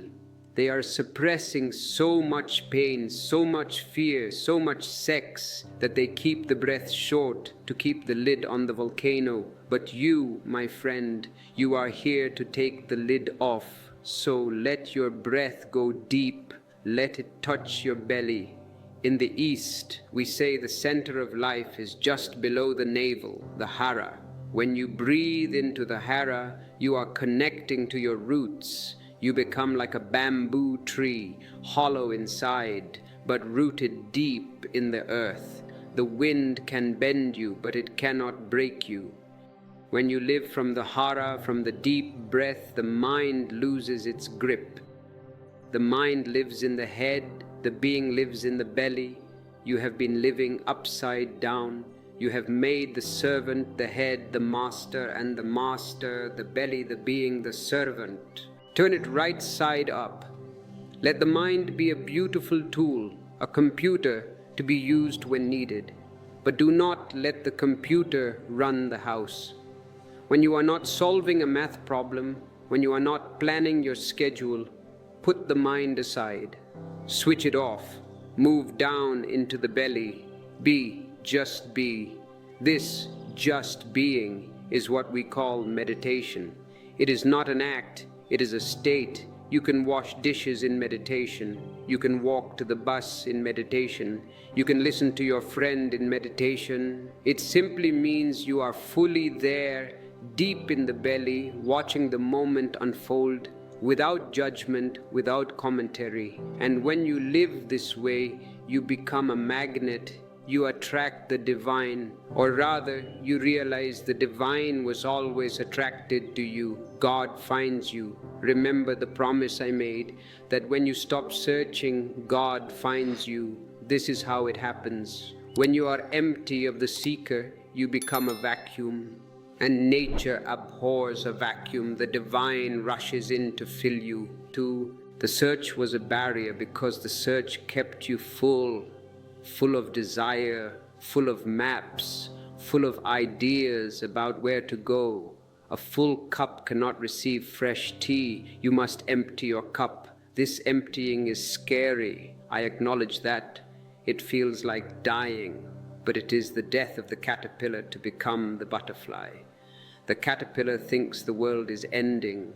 The butterfly knows life is just beginning. If you are feeling the stirrings of these wings, if you are ready to leave the crawling behind, click the subscribe button. Join this flock of butterflies. We are flying into the unknown, and it is better to fly together. Also consider the join button. It is for those who want to fly higher, who want to support the wind beneath these wings.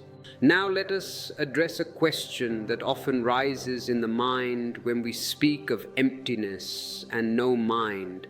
The mind asks, if I become empty, if I stop judging, if I stop fighting evil, will I not become passive?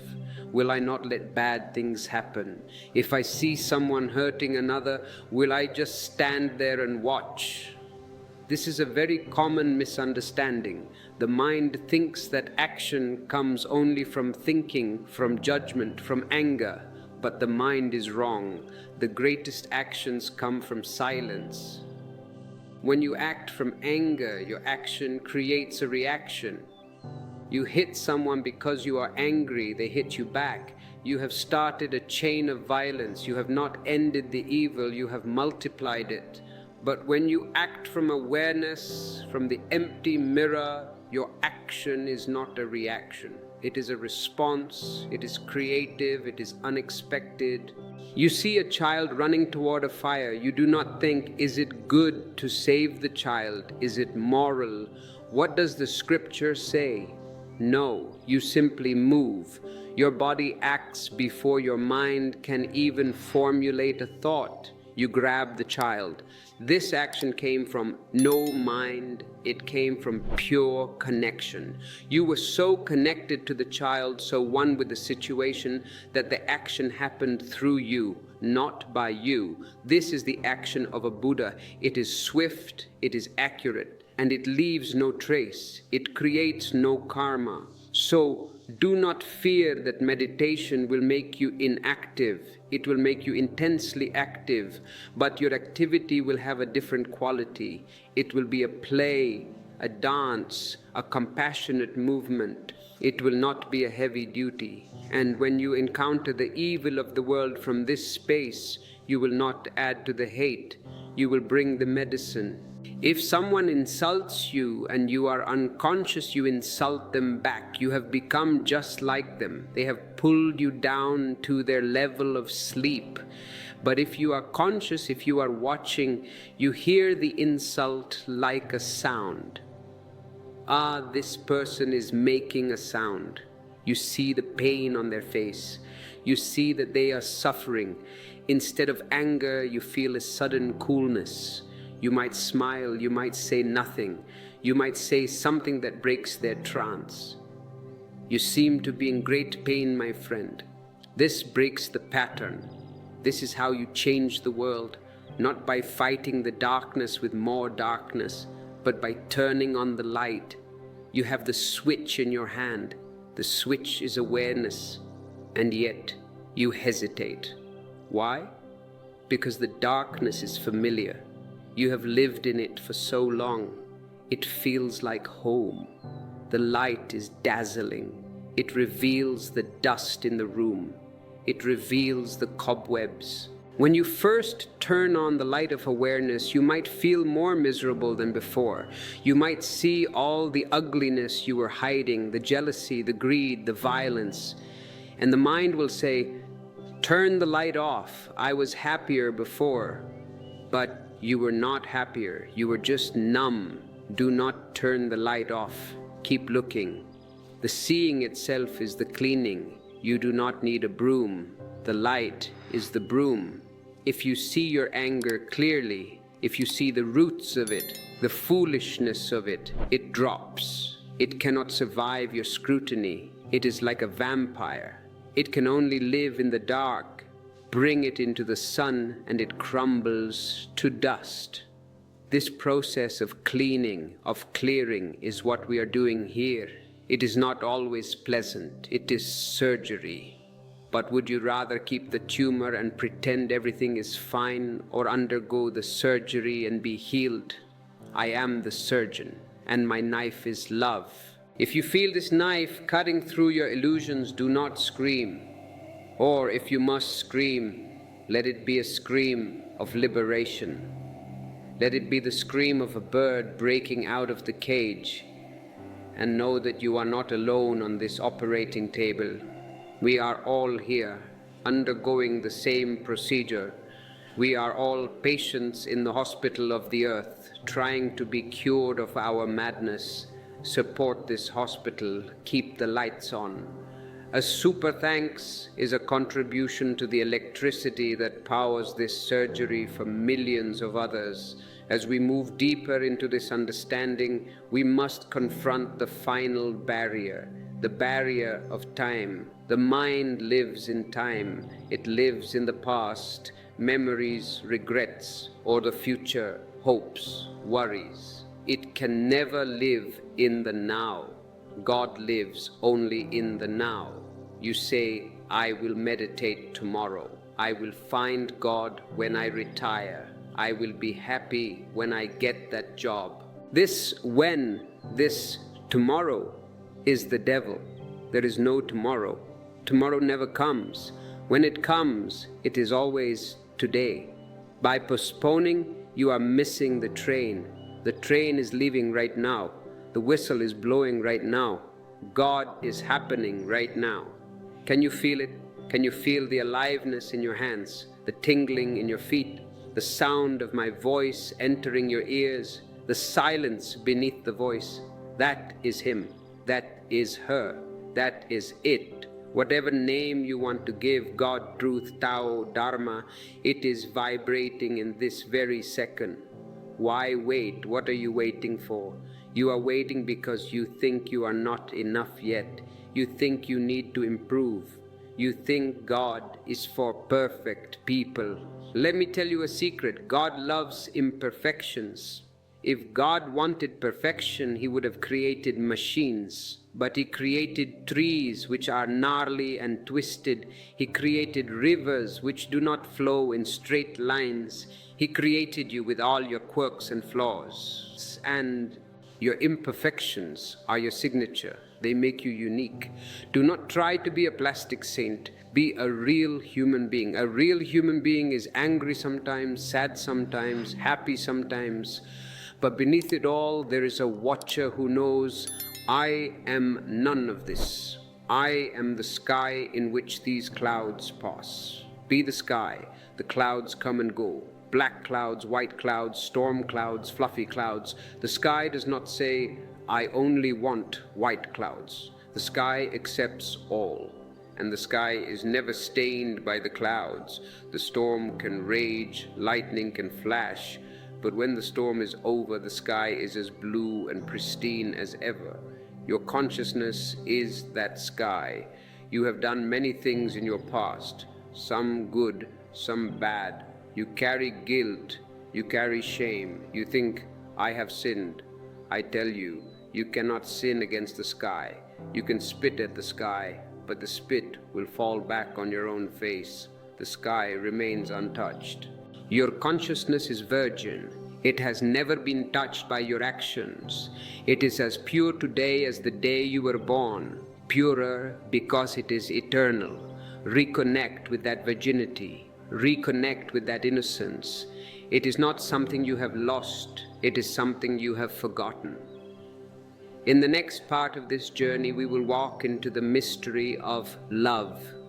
Because once you find this sky within yourself, you cannot help but share it. And that sharing is love.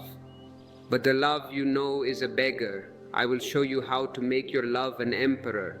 We will explore how relationships can be the ultimate yoga, and how to love without attachment, without possession, without fear. Are you ready to transform your love? The love you have known so far is likely a transaction. It is a business deal. You say, I will love you if you love me back. I will give you this if you give me that. You do not say it out loud, but it is written in the contract of the ego. You are begging. You are standing with an empty bowl, asking someone else to fill it. And the tragedy is, they are also standing with an empty bowl, asking you to fill it. Two beggars cannot make each other rich. They can only make each other miserable. This is why so many relationships turn into battlegrounds. You are angry because the other is not filling your emptiness. They are angry because you are not filling theirs. You both feel cheated. You think, I gave them my love, and look what they did. But you did not give love. You gave a demand disguised as love. To transform this, you must become an emperor. What is an emperor? An emperor is one who is so full of his own being, so overflowing with his own joy that he does not need anything from the other. He loves not because he needs to be loved, but because he cannot help it. The flower does not release its fragrance so that you will praise it. It releases fragrance because it is full of life. Even if no one passes by the garden, the flower will still be fragrant. This is the shift. You must become full of yourself, not in an egoistic way, but in a spiritual way. You must be so rooted in your own silence, your own godliness, that joy overflows from you. Then you go to the other to share, not to take. And when two emperors meet, when two overflowing beings meet, the relationship is not a dependency. It is a celebration. It is a dance of two solitudes that touch and greet each other, yet remain free. But to be an emperor, you must first master the art of aloneness. People are terrified of being alone. They call it loneliness. But there is a vast difference between loneliness and aloneness. Loneliness is a sickness. It is the feeling that I am missing the other. It is a negative state. You feel an empty hole. You try to fill it with food, with television, with meaningless chatter, with sex, with relationships. You use the other as a plug for your hole. Aloneness is totally different. Aloneness is the feeling that I am complete. It is a positive state. It is the realization that you are a universe unto yourself. You are not missing anything. You are just enjoying your own presence. When you can sit in your room doing nothing and feel absolutely blissful, just breathing, just being, then you have attained aloneness. Now you are ready for a relationship. Now you are safe to be with, because now you will not cling. You will not suffocate the other. You will not become a jailer. If you are struggling with this transition from loneliness to aloneness, if you feel the ache of the empty hole, our community is here to remind you of your wholeness. Click the join button. It is a step toward claiming your inner sovereignty. When you love from aloneness, you give freedom, and love is freedom. The moment you destroy freedom, you destroy love. Look at how you treat the ones you claim to love. You are afraid they will leave, so you build a cage. You check their phone. You question their whereabouts. You demand their attention. You try to mold them into what you want them to be. You are killing the bird because you are afraid it will fly away. But a dead bird in a cage cannot sing, and you fell in love with the song. This possessiveness is not love. It is fear. It is the ego trying to secure its property. Love says, I love you so much that I want you to be totally free, even if that means you are free to leave me. This requires great courage. It requires trust, not just trust in the other person, but trust in life itself. It requires the knowing that whatever happens, I am enough. If they stay, beautiful. If they leave, beautiful. My joy does not depend on their presence. When you reach this state, a strange paradox happens. When you stop trying to possess, the other wants to stay. When you give total freedom, the other feels so respected, so seen, so loved, that they have no desire to run away. Who wants to run away from freedom? We run away from chains. So throw away the chains, throw away the jealousy. Jealousy is the most foolish emotion. It means you are comparing. It means you think you are replaceable, but you are unique. The divine never creates carbon copies. There has never been anyone like you, and there never will be. When you know your uniqueness, jealousy evaporates. If you wish to dissolve these toxic emotions, jealousy, possessiveness, fear, we have compiled specific meditations in our ebooks that target these shadows. They are tools to clean the mirror of your heart. You can find them in the description. Now let us look deeper into the mirror of relationship. The other is not just a person to enjoy. The other is a mirror. This is why relationships are difficult. They show you your face, and often the face is not what you think it is. When you are alone, you can pretend to be a saint. You can sit in silence and think, I am so peaceful, I am so loving. Then your partner comes home and says one thing, and the peace is gone. You are exploding with anger. What happened? The partner did not create the anger. The partner simply pushed the button. The partner revealed what was hiding in the basement. Be grateful for the irritation. Be grateful for the conflict. It is showing you your work. It is showing you where. you are still asleep. Instead of blaming the mirror for showing you an ugly face, clean your face. Use the relationship as a sadhana, as a spiritual practice. Every time you are triggered, stop. Do not react. Turn inward. Ask, why does this hurt? What wound is this touching? You will find it is an old wound, perhaps from childhood, perhaps from your own insecurity. The other is just the messenger. Do not shoot the messenger. When you approach relationships this way, they become a fast track to God. You are constantly being purified by the fire of interaction. And there is a level of love that goes even beyond this. It is when you see the divine in the other. When you look into the eyes of your beloved, do not just see the body, do not just see the personality, look deeper. Look at the light that is shining through those eyes.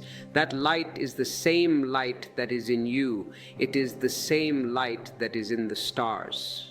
In the East, we have a greeting, Namaste. It means, the God in me greets the God in you. This is not just a social formality.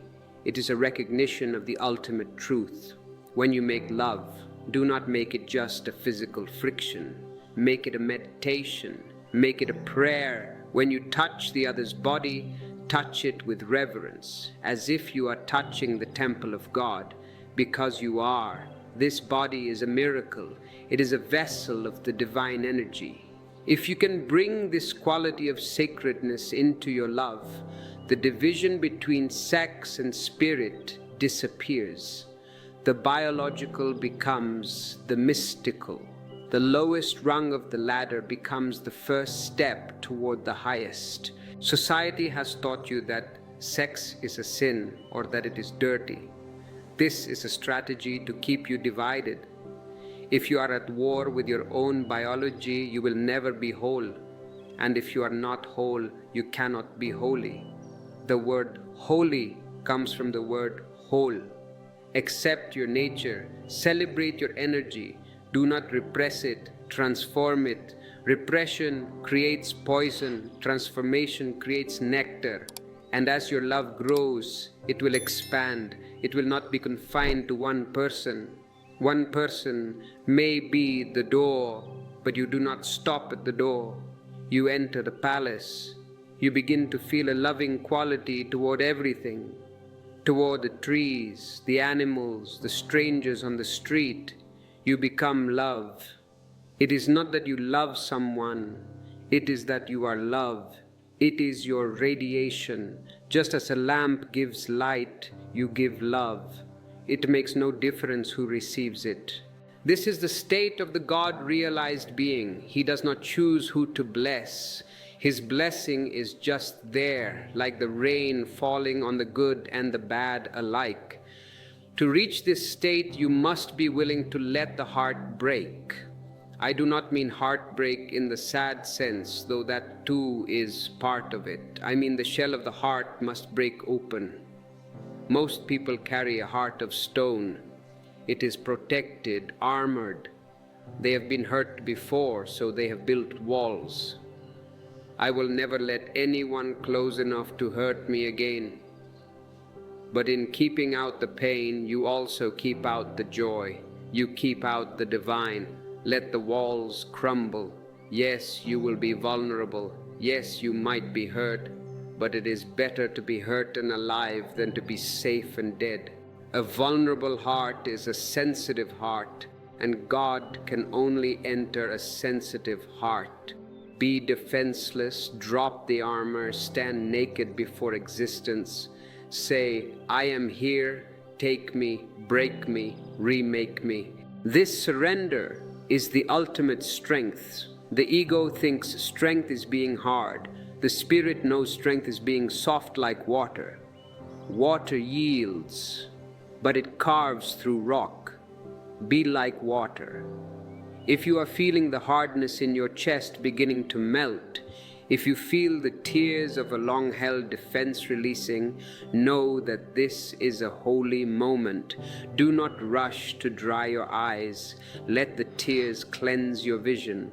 And consider supporting this flow of wisdom by clicking Super Thanks. It helps us reach those whose hearts are still stone, waiting for a drop of water. Now, we must speak of something that often frightens the lover: death. Love and death are very close. In fact, they are two sides of the same coin. In French, the orgasm is called la petite mort, the little death. Why? Because in the peak of love, for a moment, you cease to exist. Time stops, the mind stops, the ego dies, and you feel a tremendous bliss. This gives you a clue about what real death is. We fear death because we cling to the ego. But if you can learn to die in love, if you can learn to die in meditation, you will see that death is not the end. It is a liberation. The seeker of God must practice dying every day. Not physical suicide, that is foolishness. I mean psychological dying. Every night when you go to sleep, die to the past. Close the chapter.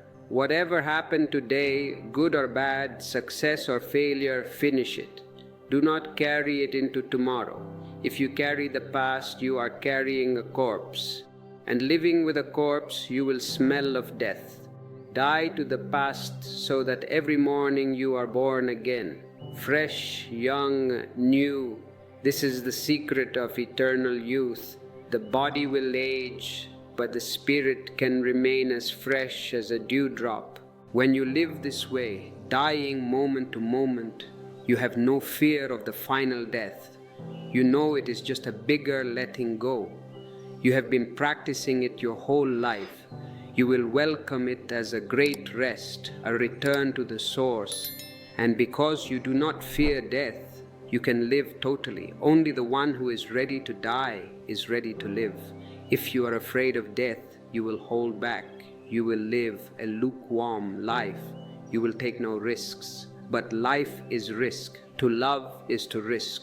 To inquire is to risk. To be real is to risk. Take the risk. Gamble everything. What do you have to lose? Only your chains, only your misery, only your ignorance. The person who clings to their misery is the most absurd sight. But look around. Almost everyone is doing it. They complain about their chains, but if you try to cut them, they fight you. They have become comfortable in their prison. I am here to disturb your comfort. I am not here to sing you a lullaby. I am here to wake you up. And waking up is rude. It is shocking. Someone throws cold water on your face while you are having a sweet dream. You will be angry. You will say, "Go away. I was dreaming I was a king." But you were not a king. You were a beggar dreaming of being a king. I want you to be a real king, a king of your own consciousness.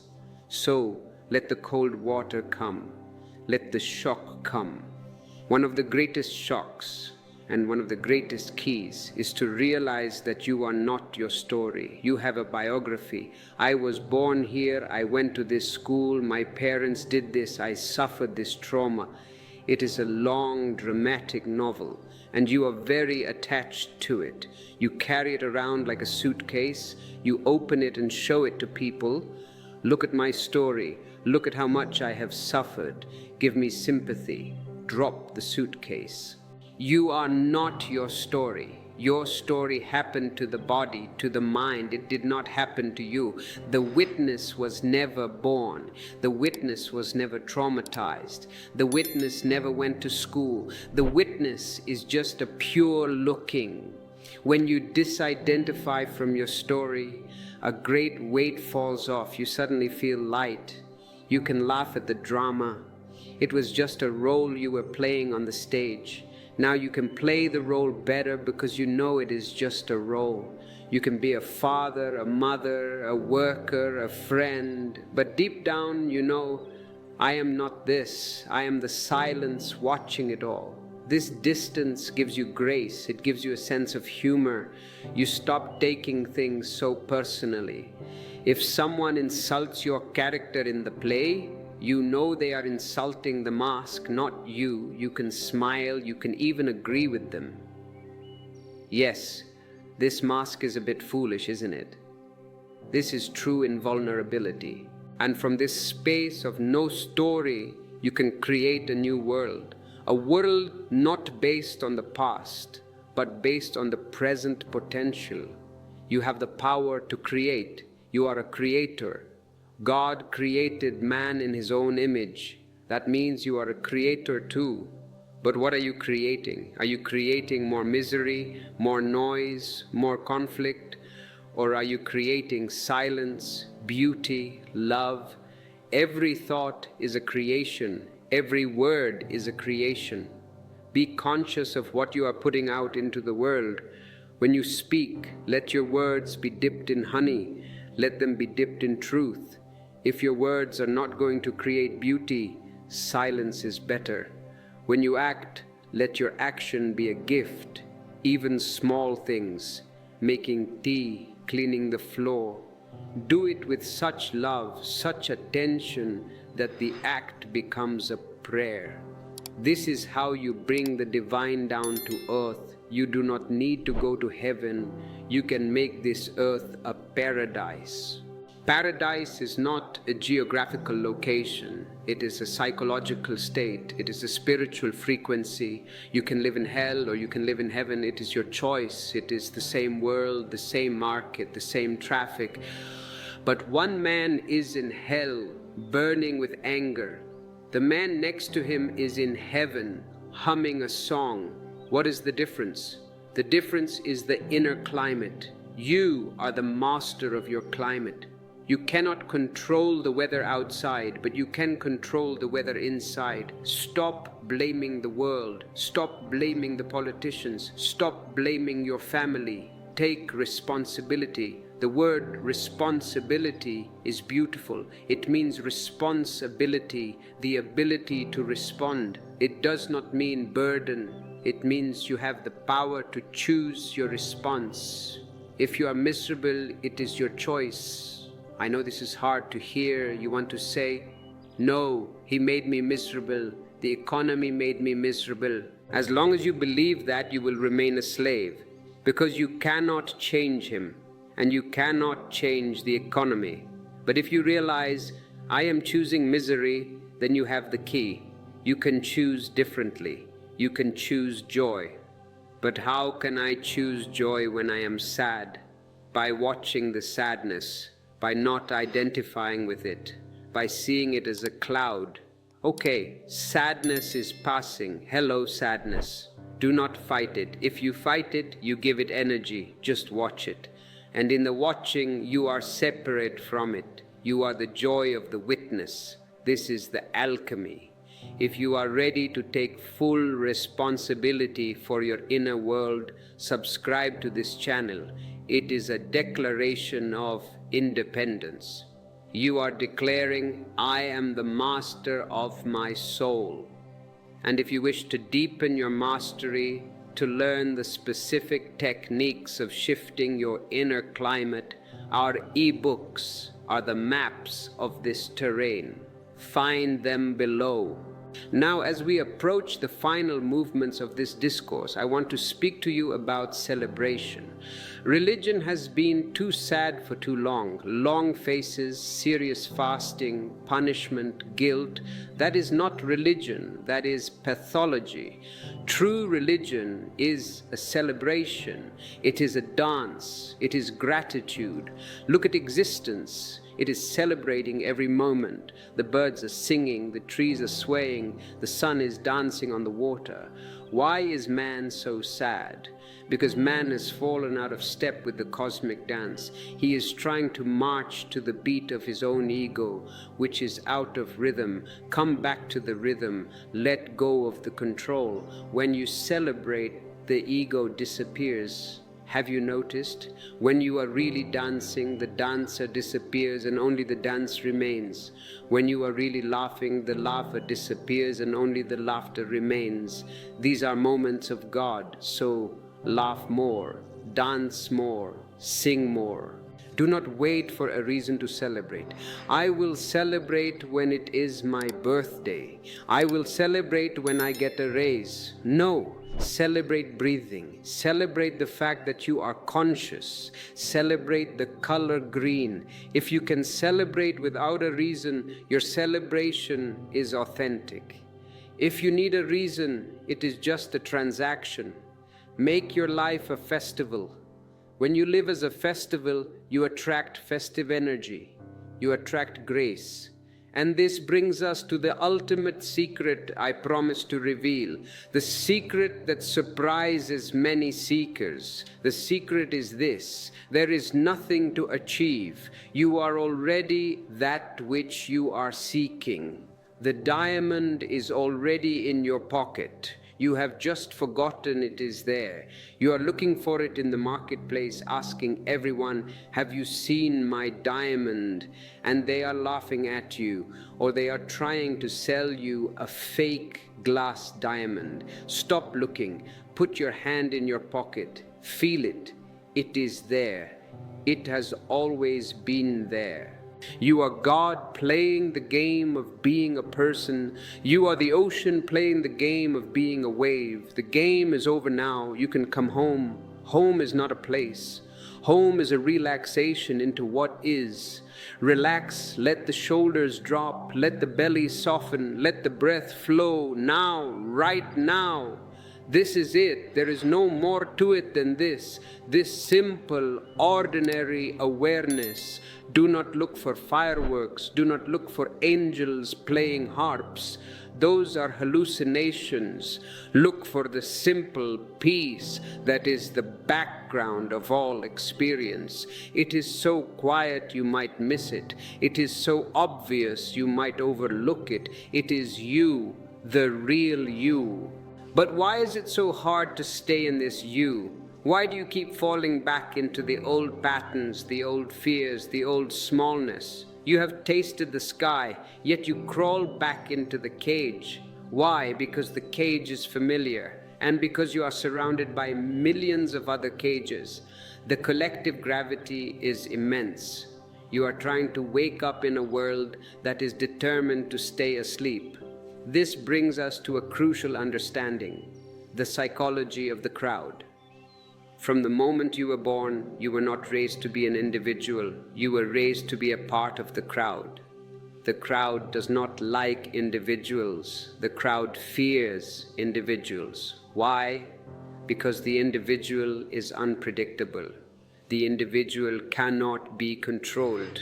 The individual walks his own path, sings his own song, lives by his own light. The crowd wants sheep. It wants obedience. It wants you to fit in. And the moment you try to stand up, the moment you try to roar like a lion, the crowd becomes angry. They will laugh at you. They will condemn you. They will try to pull you back down. Look at history. Why did they poison Socrates? Why did they crucify Jesus? Why did they kill Al-Hilaj Mansour? These men were not criminals. They were the most beautiful flowers humanity has ever produced. They were killed because they were individuals. They refused to be sheep. They refused to bow down to the stupidities of the crowd. Their very presence was an insult to the unconscious masses. When a blind man stands next to a man with eyes, the blind man feels angry. The man with eyes reminds him of his blindness. He has two choices. Either he must cure his blindness or he must destroy the man with eyes. Curing blindness is hard work. It requires courage. Destroying the man with eyes is easy. The crowd always chooses the easy way. You, my friend, are choosing the hard way. You are choosing to open your eyes. This is why you feel lonely. This is why you feel like a stranger in your own family, in your own society. Do not think something is wrong with you. This feeling of being a stranger is the first sign of health. It means you are no longer part of the madness. It means you are becoming sane. But it requires guts. It requires a rebellious spirit. I call this spirit sannyas. To be a sannyasin means to drop the desire for social approval. Who are these people you are trying to impress? Look at them. They are miserable.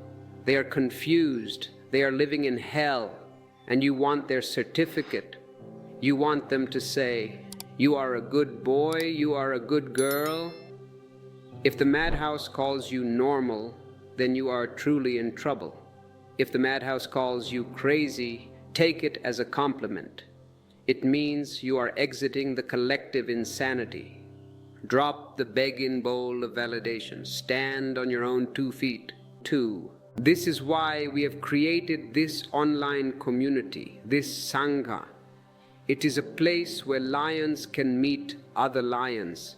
It is a place where you are not judged for your awakening, but celebrated for it. Click the join button. It is a way to say, I am finished with the crowd. I am ready to stand alone together. To stand alone, you must understand the mechanism of conditioning.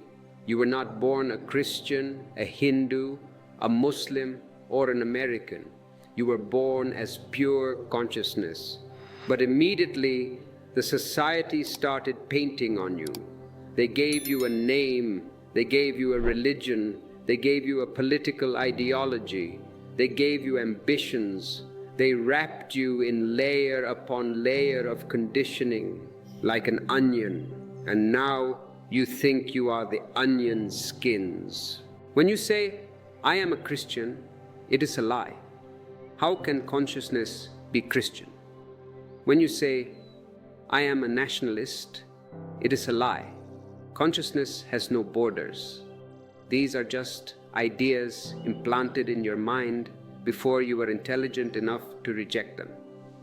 The spiritual journey is the process of peeling the onion. You take off one layer. I am not my nationality. You take off another layer. I am not my religion. You take off another. I am not my gender. You keep peeling. And yes, it hurts. Because the skins have stuck to your flesh. Tears will come to your eyes. But you must keep peeling until nothing is left. What remains when the whole onion is gone? Nothingness. Shunya. And that nothingness is everything. That nothingness is the Buddha nature. Society is very cunning. It catches you when you are innocent. It bribes you. It says, if you follow our rules, we will give you respectability. We will give you gold medals. We will make you a president, a pope, a prime minister. But the price is your soul. You gain the world, but you lose yourself. Is it a good bargain? I am here to help you cancel the bargain. Give them back their respectability. Give them back their medals. Reclaim your soul. Be a rebel. But remember, my rebellion is not violent. I do not tell you to go and burn buses or fight with the police. That is the old, stupid kind of revolution. That is reaction, not rebellion. My rebellion is inner. It is a silent explosion. You change your consciousness. You live in the world, but you stop being of the world. You go to the office, you do your work, you care for your family, but deep inside, you are free. You are playing a role and you know it. This brings us to a concept I love very much, Zorba the Buddha. For centuries, humanity has been divided. On one side are the Zorbas, the materialists. They eat, drink, dance, enjoy the body, enjoy the senses. They are earthy, but they have no soul. They are shallow. When death comes, they are terrified because they know nothing beyond the body. On the other side are the Buddhas, the spiritualists. They sit in caves, they fast, they deny the body, they close their eyes to the beauty of the world. They have soul, but they have no juice. They are dry. They are escapists. I say to you, both are incomplete. Why choose? Why be half? I want you to be whole. I want you to be Zorba. the Buddha, enjoy the world, eat the most delicious food, wear the most beautiful clothes, dance under the stars, fall in love, be a Zorba, but keep the light of awareness burning inside.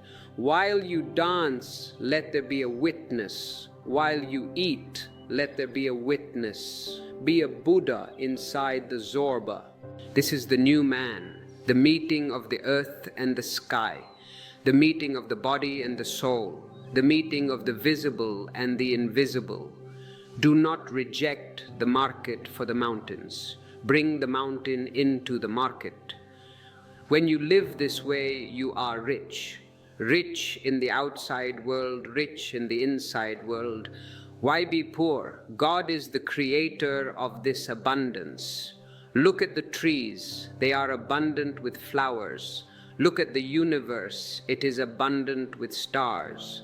God is not a miser. He does not want you to live in poverty. Spiritual poverty is a disease invented by the priests to control you. They told you, blessed are the poor.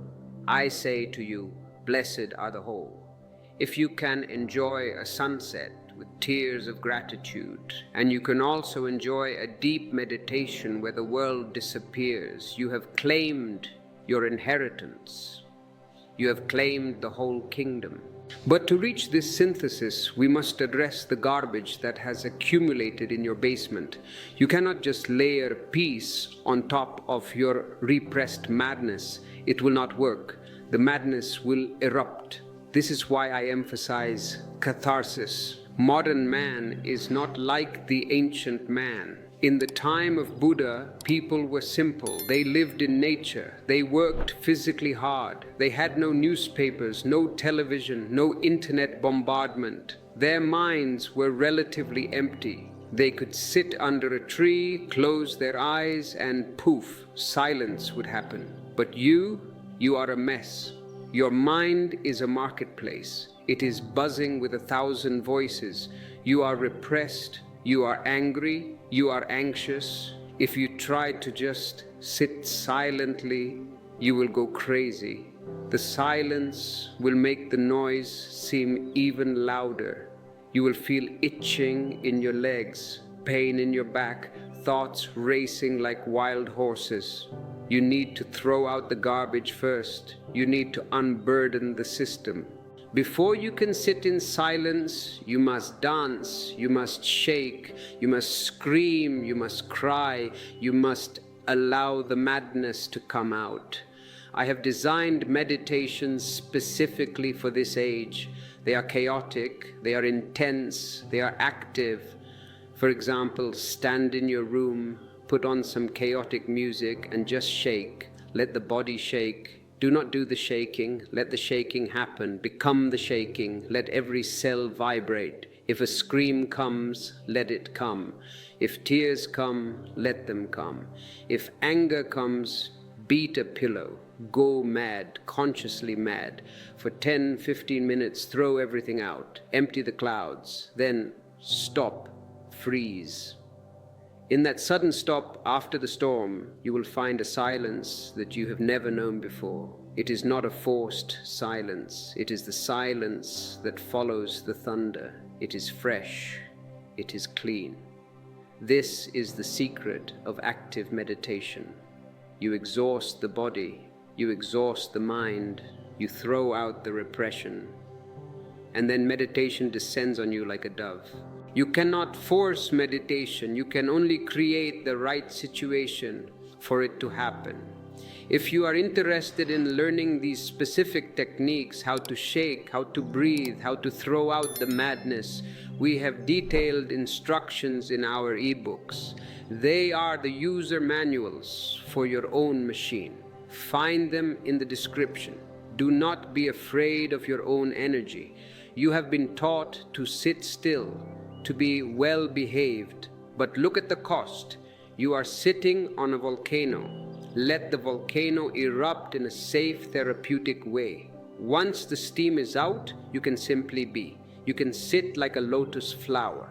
And when you sit like a lotus flower, you will begin to see the true nature of reality.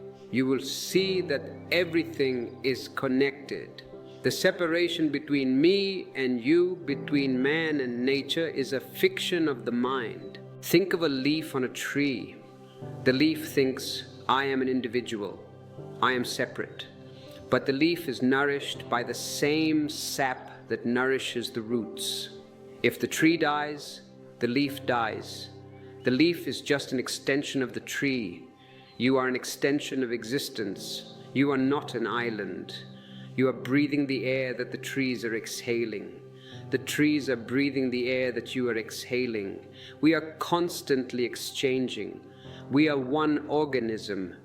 When you feel this oneness, ecology is not a duty, it is love. You do not pollute the river because the river is your own blood. You do not cut the trees because the trees are your own lungs.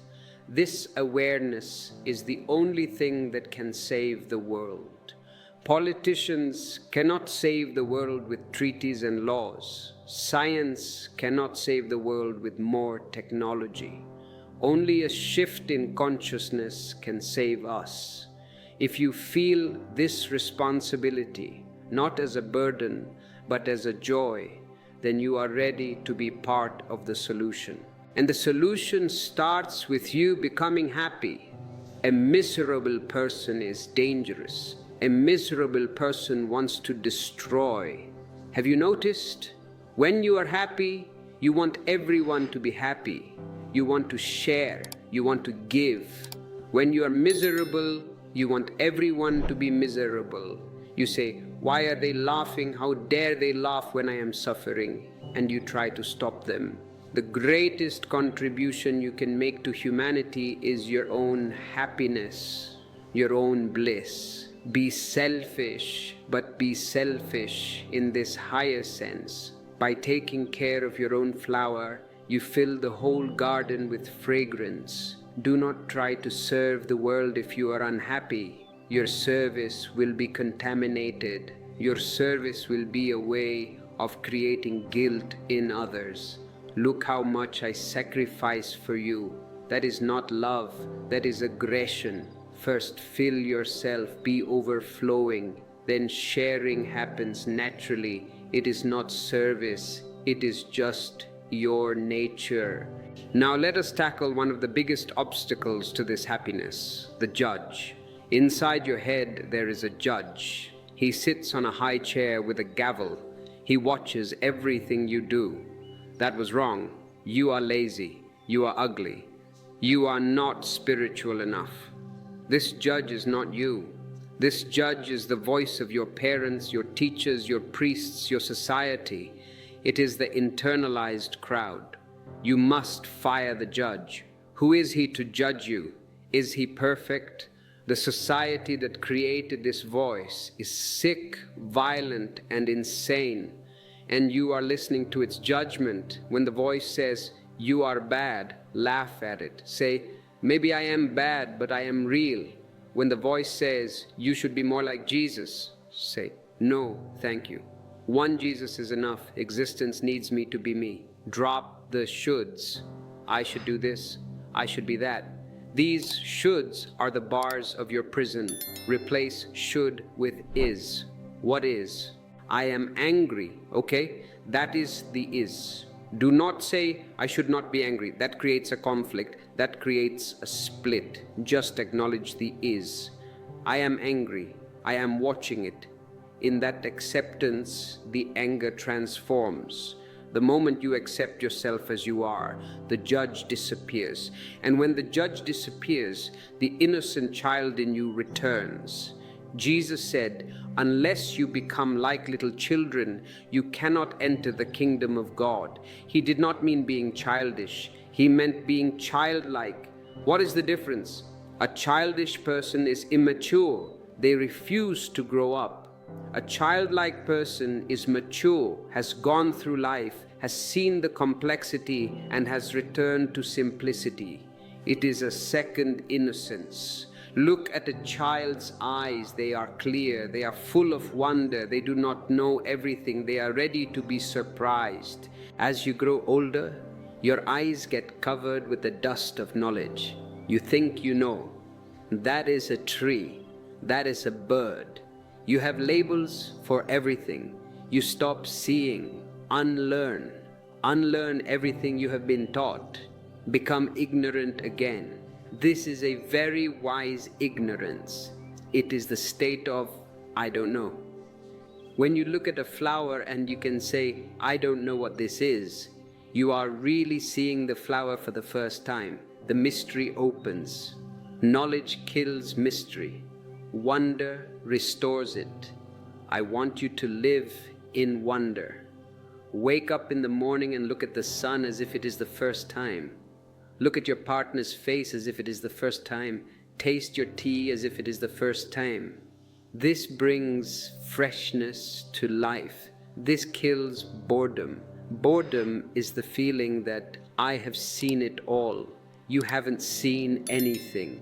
You have only seen your own labels. Remove the label, tear it off.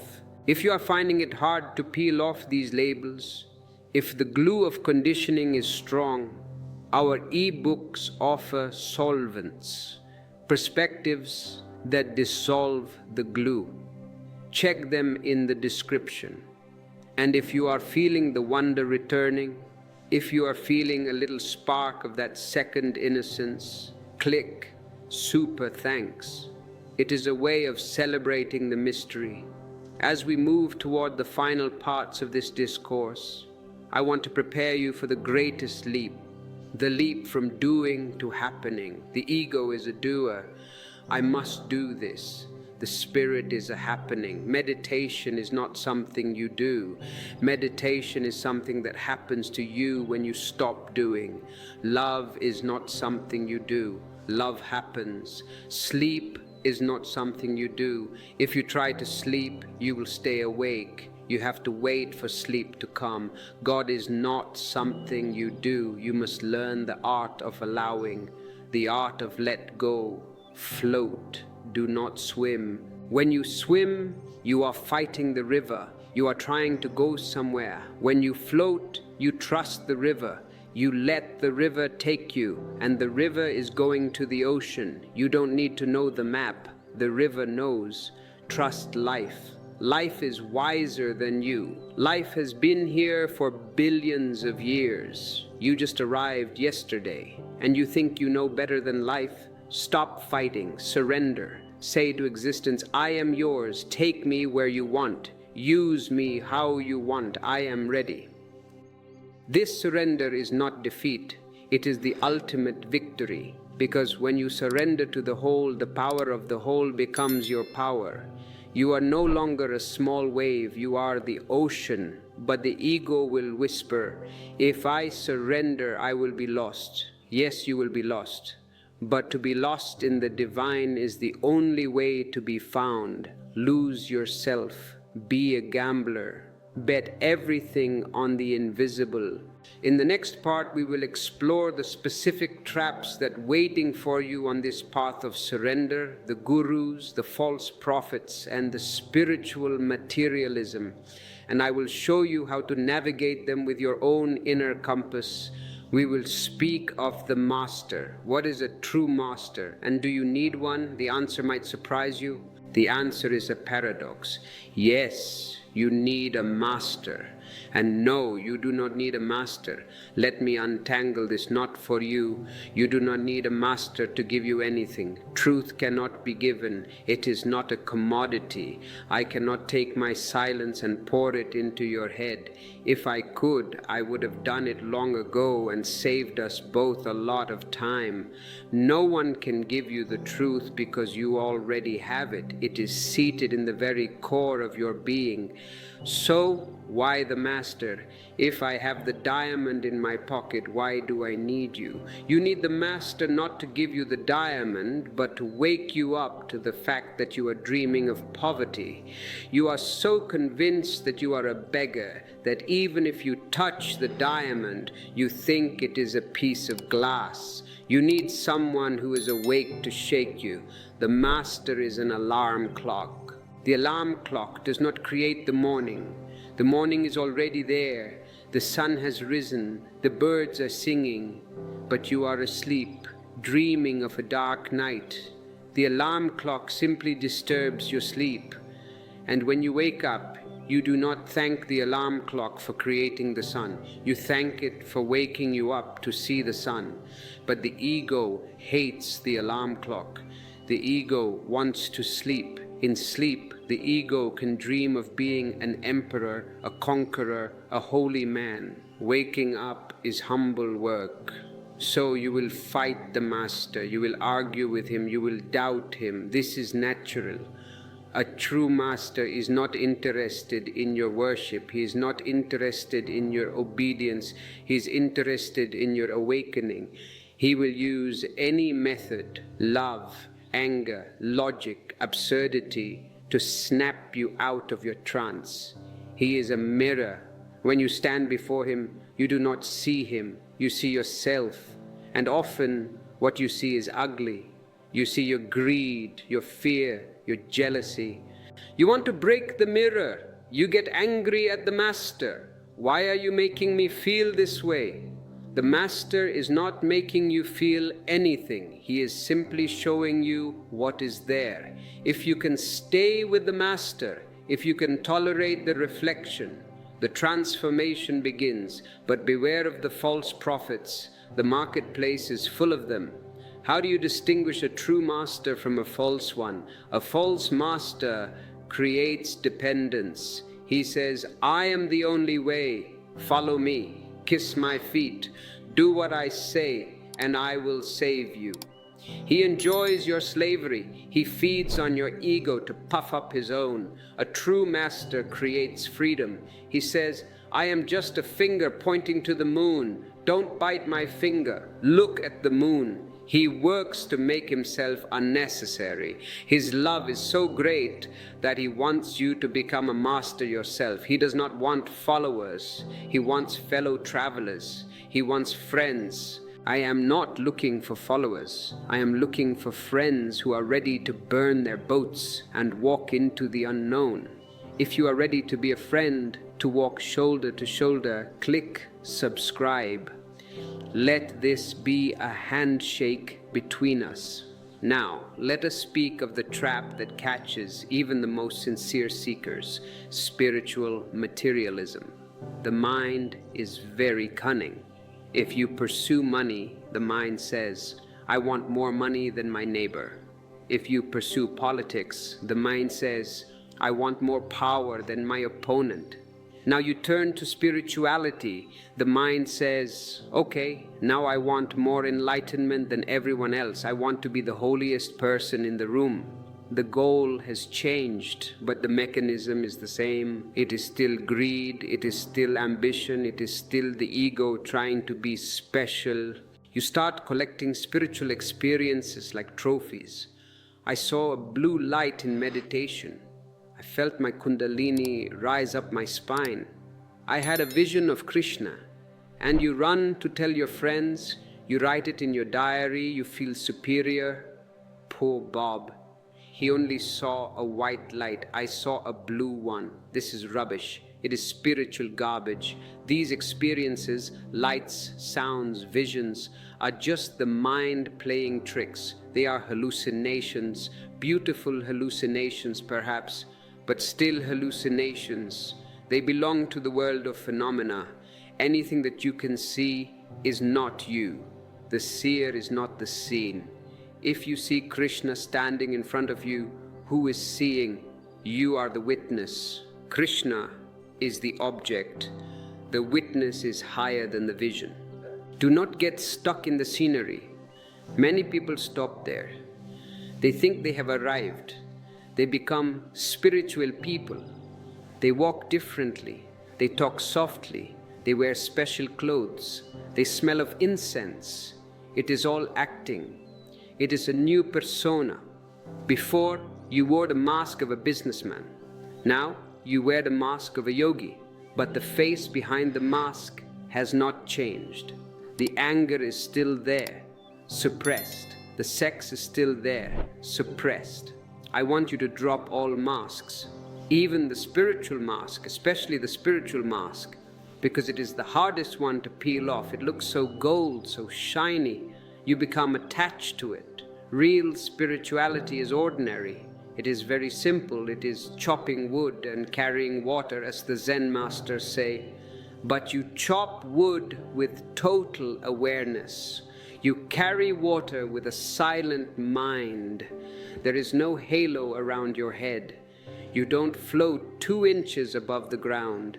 You are just present. When you are truly spiritual, nobody may even notice. You don't make a show of it. You are so natural, so at ease that you disappear into the crowd. But your presence acts like a subtle perfume. People feel good around you, but they don't know why. They feel peaceful, but they can't pinpoint the source. This is the goal, to be an anonymous blessing to the world. But the mind craves recognition. It wants to be a guru. Avoid this trap. If you find yourself wanting to teach others, wanting to save others, stop. Ask yourself, am I trying to save them, or am I trying to prove my own worth? Usually, the person who wants to save the world is the one who most needs saving. Fix yourself first. And to fix yourself, you need tools, you need a map. The territory of the mind is treacherous. There are jungles, there are deserts, there are wild beasts. We have created maps for you. Our ebooks are not just books, they are navigational charts. They show you where the quicksand is. They show you where the ego hides. They give you the techniques to cut through the jungle. Check the description, use the tools. Don't just worship the toolbox, use the hammer. One of the most important tools is the understanding of the inner compass. Ultimately, the external master is only there to help you find the internal master. The guru outside is a reflection of the guru inside. When you are confused, when you don't know what to do, stop looking for answers in books. Stop asking your neighbors. Stop Googling it. Close your eyes. Move to the belly. Silence the mind. And ask the question to your own being. What is right for me in this moment? And wait. Do not think. Wait. A feeling will arise. It may not be words. It may be a sensation, a pull, a hunch, a sudden clarity. This direction. Trust that. At first it will be a whisper. The mind screams, but the intuition whispers. You have to be very quiet to hear it, but the more you listen to it, the stronger it becomes. This is your inner compass. It is connected to the universal intelligence. It will never lead you astray. The mind follows logic. The compass follows life. Logic is linear. Life is not. Logic says, this is the safest path. Life might say, take the dangerous path, because that is where you will grow. Follow the danger if your heart says so. Safety is the death of the soul. Insecurity is the life of the soul. Look at the river. It is always moving into the unknown. It risks falling off cliffs, waterfalls. It risks getting lost in the desert. But because it keeps moving, it stays fresh. A pond that stays in one place becomes stagnant and muddy. Be a river. And as a river, you will need a community of other rivers flowing to the same ocean. It is hard to flow alone through the desert of this world. The sun is hot. The evaporation is high. This is the meaning of Sangha, a brotherhood and sisterhood of seekers. When you are with people who are also meditating, also loving, also laughing, your energy is amplified. One candle gives a little light. 1,000 candles make the night as bright as day. Create a Sangha around you or join ours. Click join. Do not be an isolated island. The ego loves isolation because in isolation it can maintain its illusions. In relationship, the illusions are challenged. Now let us address the fear of losing control. This is the deepest fear. You hold on tight to the steering wheel of your life. Your knuckles are white. You think, if I let go, I will crash. I tell you, you are not driving the car anyway. You are sitting in the back seat with a toy steering wheel pretending to drive. Existence is driving. The prana, the life force, is moving this body. The digestion is happening without you. The blood is circulating without you. The thoughts are coming and going without you. What are you controlling? Nothing. It is just an illusion of control. And this illusion makes you tense. It gives you headaches, ulcers, heart attacks. You are carrying the weight of the universe on your shoulders, and it is not necessary. Relax your grip. Drop the toy steering wheel. Look out the window and enjoy the ride. When you let go of control, you slip into the flow of the Tao. The Tao is the natural order of things. It is the current of the river. When you are in the Tao, you do not need to force doors open. You knock, and if it opens, good. If it doesn't, you move on. You don't bang your head against the wall. You move like water around the obstacle. This is the path of least resistance. It is the path of grace. Suddenly, life becomes easy. You meet the right people at the right time. The book you needed falls off the shelf. The money you needed arrives. You call it a miracle. I call it natural. This is how life is supposed to work. It only stops working because you are blocking the flow with your fear and your planning. Your plans are so small.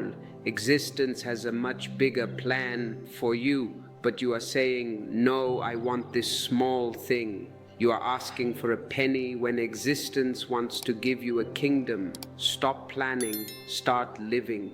But Osho, if I don't plan, how will I pay the rent? I am not saying be stupid. Use the mind for practical things. Plan your rent, but do not plan your life. Do not plan your love. Do not plan your future happiness. Pay the rent and then forget about it. Do not carry the worry of next month's rent today. Today is enough. Jesus said, consider the lilies of the field. They do not toil, they do not spin, yet Solomon in all his glory was not arrayed like one of these. Be a lily. This trust that existence will provide is the foundation of a religious life, not belief in a God sitting on a throne, but trust in the benevolence of the whole. You are a child of this universe. Do you think the universe wants to kill you? It gave you birth. It sustains you. It wants you to flower. The moment you trust, the tension in your solar plexus relaxes. You can breathe again, and in that relaxation, the ghost we spoke of earlier, evil, vanishes completely. You see that evil was just the shadow of your own clenched fist. When you open the hand, there is no shadow. There is only the open palm of friendship. Now we must speak of the ultimate alchemy, turning poison into medicine. In your life, bad things will happen. People will die. You will get sick. You will lose money. This is the nature of the world. Samsara is a wheel. It goes up and down. The unconscious person suffers when the wheel goes down. He cries, why me? He becomes bitter. He creates more karma. The conscious person uses the bad things. He uses them as fuel. If you are sick, use the sickness. Use it to rest. Use it to go inward. Use it to understand the fragility of the body. Sickness can be a great meditation. It forces you to stop running. If someone insults you, use the insult. Use it to watch your ego. Ah, look how much it hurts. That means I still have an ego. Thank the person for revealing your ego. This is Tantra. Transforming the negative into the positive. In Tantra, we do not throw away the poison. We drink it and digest it. The peacock eats poisonous snakes, and because of that, its feathers become beautiful and colorful. Be a peacock. Do not run from the difficulties of life. Run into them. Embrace them. They are your gym. They are where you build your spiritual muscles. If life was always easy, you would remain a child. Friction is needed to polish the stone. The challenges are the sandpaper. They hurt, yes, but they are making you shine. So, when a crisis comes, do not panic. Say, okay, this is a new lesson. What is this here to teach me? Shift the question from why is this happening to me to what can I learn from this? The moment you ask, what can I learn? You are no longer a victim, you are a student. You have regained your dignity. This shift in perspective is what I call the psychology of the Buddhas. It is not about changing the world, it is about changing your eyes. If you change your eyes, the world changes. If you look with eyes of greed, you see a world of competitors. If you look with eyes of fear, you see a world of enemies. If you look with eyes of love, you see a world of friends. The world is just a screen. You are the projector. Change the film in the projector.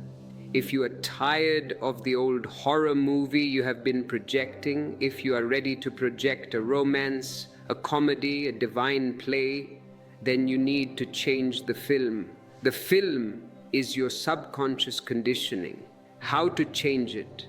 By flooding it with light, by bringing the subconscious into the conscious. We have spoken of witnessing.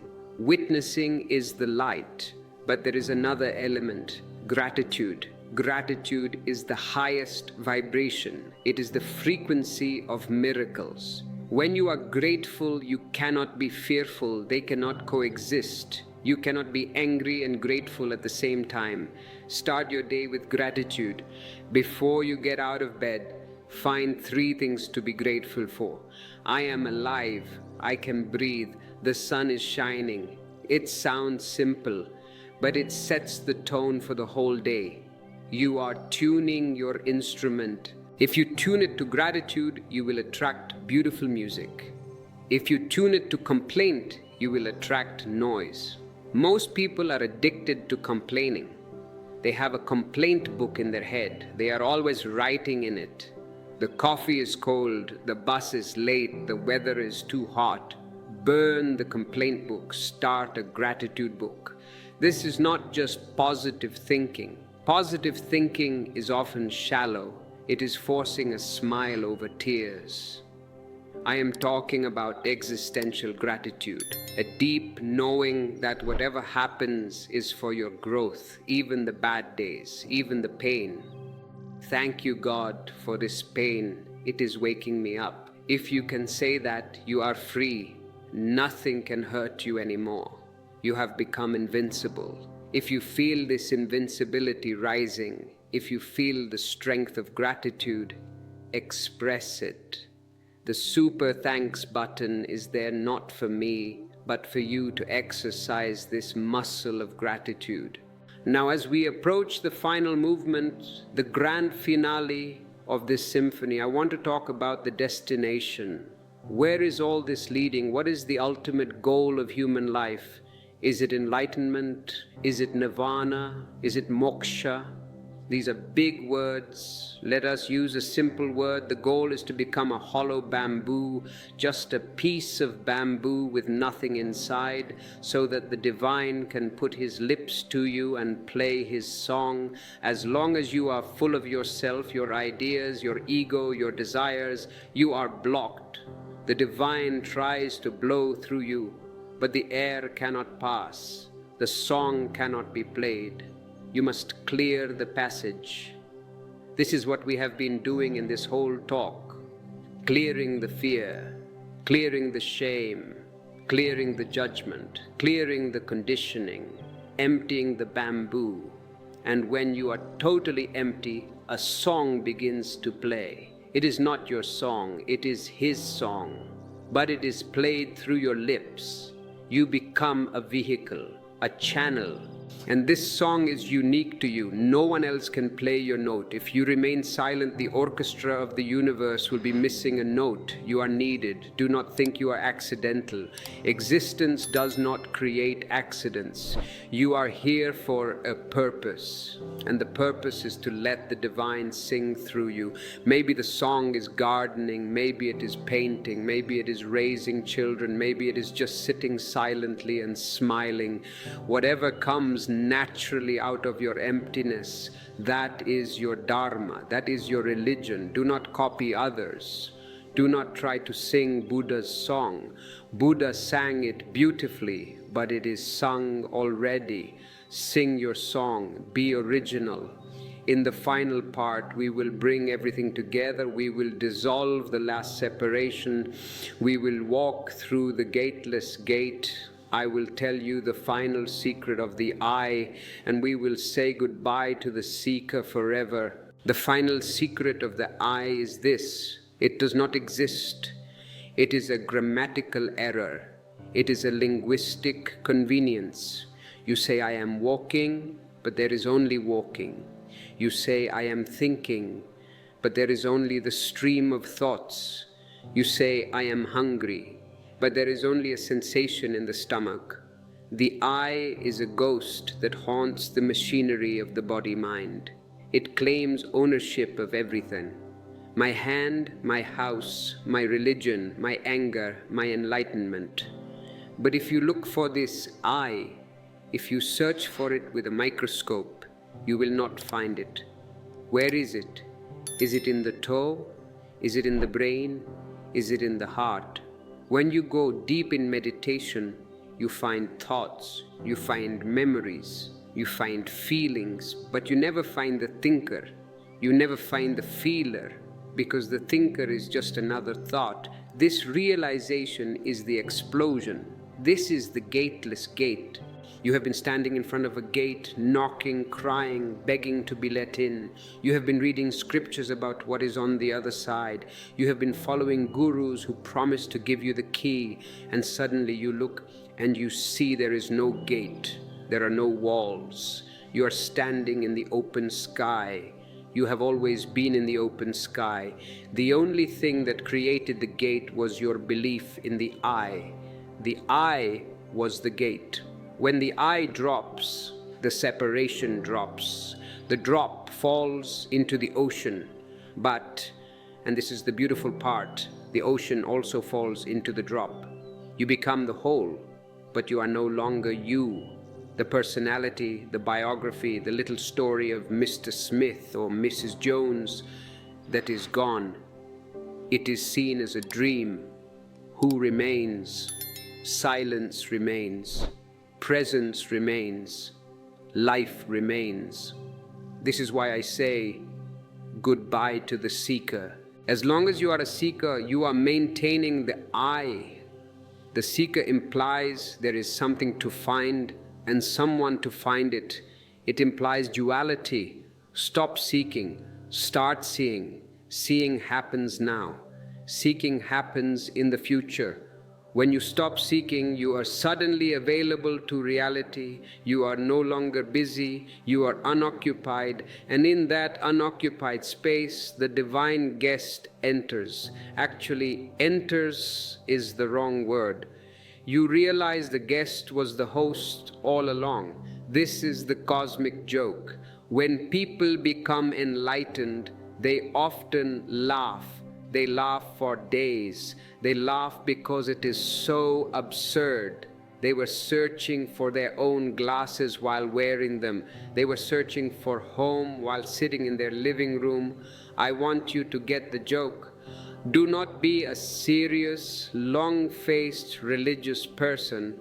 That is a tragedy. Be a laughing mystic. Let your laughter be your prayer. Let your dance be your worship. Now, how do you live this no self in the world? How do you go to work, pay taxes, raise children if there is no I? It is very simple. You function. You function better than before because there is no friction. There is no anxiety.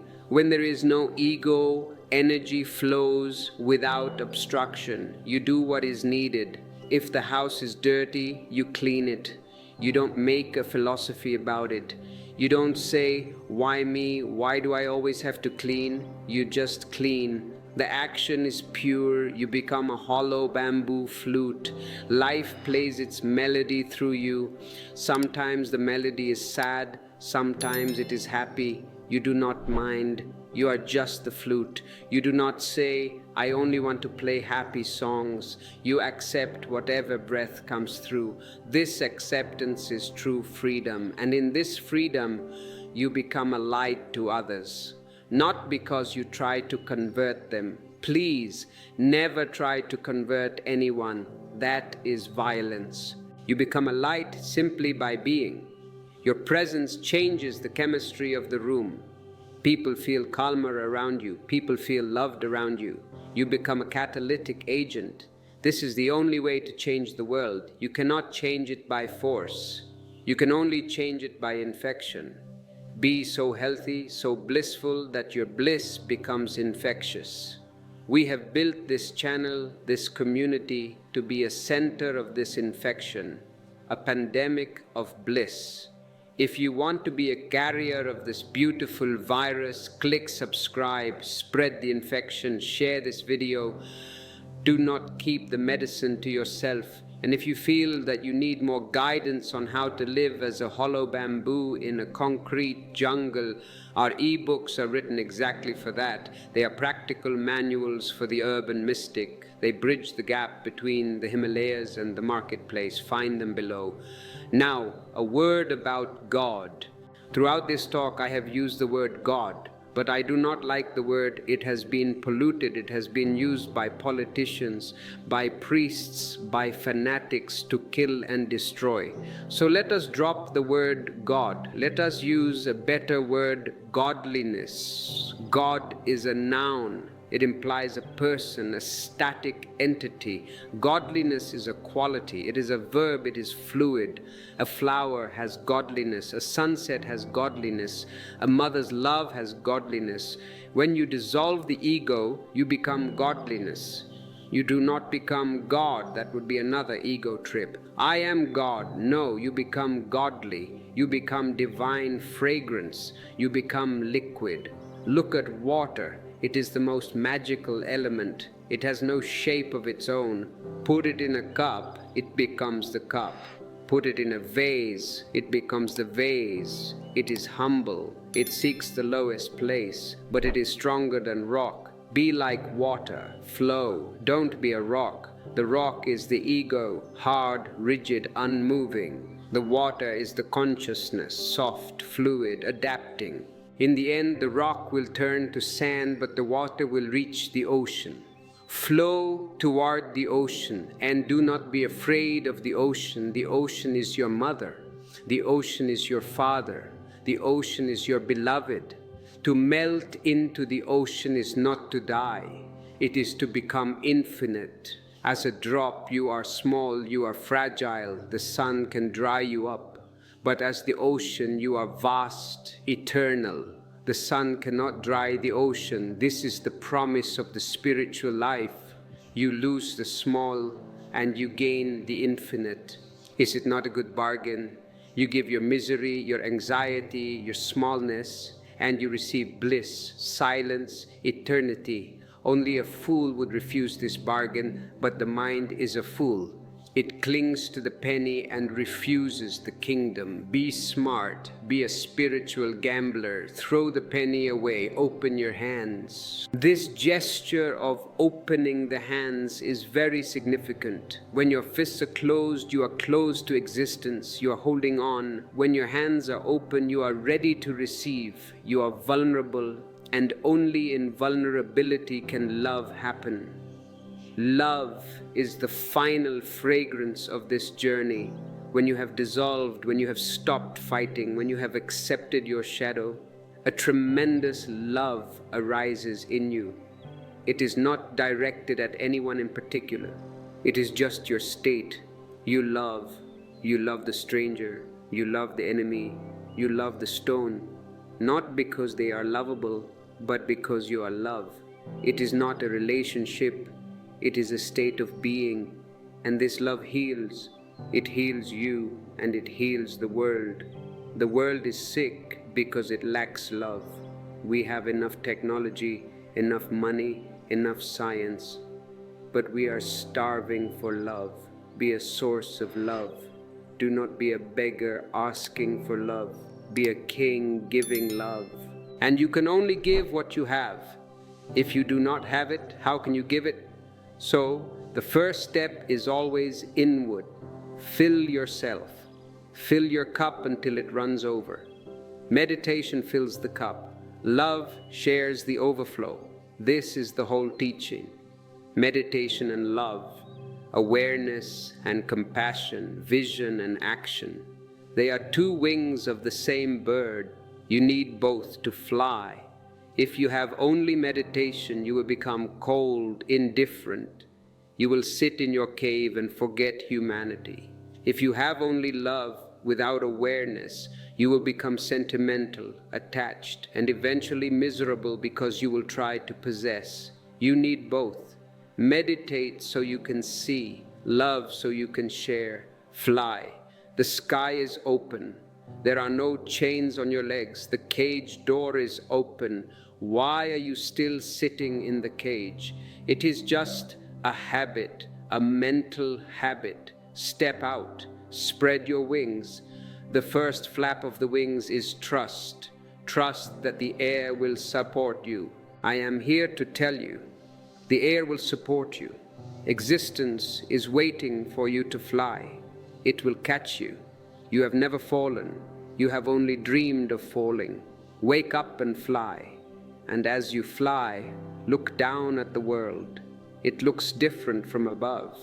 The borders disappear. The conflicts look small. The drama looks like a play. From the height of consciousness, everything is perfect. Even the imperfections are perfect.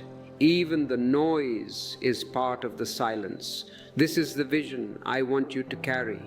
The vision of a perfect, interdependent, divine cosmos. You are not an outsider. You are not an intruder. You are the beloved child of this cosmos. You belong here. Feel this belonging. Let it sink into your bones. I belong to existence. Existence belongs to me. This dissolves the alienation. This dissolves the fear. And when fear is gone, what remains? Joy, pure, unadulterated joy. The joy of just breathing. The joy of just being. Satchitananda, truth, consciousness, bliss. This is your nature. Do not settle for anything less. Do not settle for pleasure. Pleasure is cheap. It comes and goes. Aim for bliss. Bliss is eternal. Pleasure depends on the other. Bliss depends only on you. You are the master of your bliss. Now, as we come to the end of words, words are just fingers pointing. Do not get attached to the words. The word water will not quench your thirst. You have to drink. I have shown you the river. Now you must drink. How to drink? Silence. After this video ends, do not rush to the next distraction. Do not scroll. Sit for 5 minutes. Just 5 minutes. Close your eyes. Feel the resonance of what has been said. Let the words settle like dust. Let the silence rise. Drink the silence. That silence is me. That silence is you. That silence is God. In that silence we meet. In that silence we are one. There is no distance. If you can stay in this silence, you have understood everything. You don't need to read another book. You don't need to watch another video. You have found the source. But the mind is tricky. It will pull you out. So you will need reminders. You will need to come back again and again to the watering hole until you become the spring itself. That is why we are here, to remind you. If you want to support this constant reminding, this constant returning to the source, consider the super thanks. It is an offering to your own remembrance. And keep these ebooks close to you. When the mind gets loud, read a page. It will bring you back. My friends, the journey we have taken together has been a journey from the head to the heart and from the heart to the being, from the outside to the inside, from the many to the one, from the I to the nothing, and finally from the nothing to the everything. You are the everything. Do not forget this. When you walk down the street today, walk as the everything. Look at the trees as if they are part of you. Look at the people as if they are part of you. See how it feels. It will feel like freedom. You have carried the burden of the ego long enough. Put it down. Rest. The divine is not a taskmaster. The divine is a lover. He wants you to rest. Come to me, all you who are weary and burdened, and I will give you rest. This is the invitation. Accept it. Stop fighting. Stop struggling. Stop searching. Just be. And in that being, you will find that God was never missing. He was the one looking through your eyes all along. The seeker was the sought. The traveler was the destination. The question was the answer. It is done. Thank you for walking this path with me. Thank you for your trust. Thank you for your presence. I bow to the divine in you. Namaste.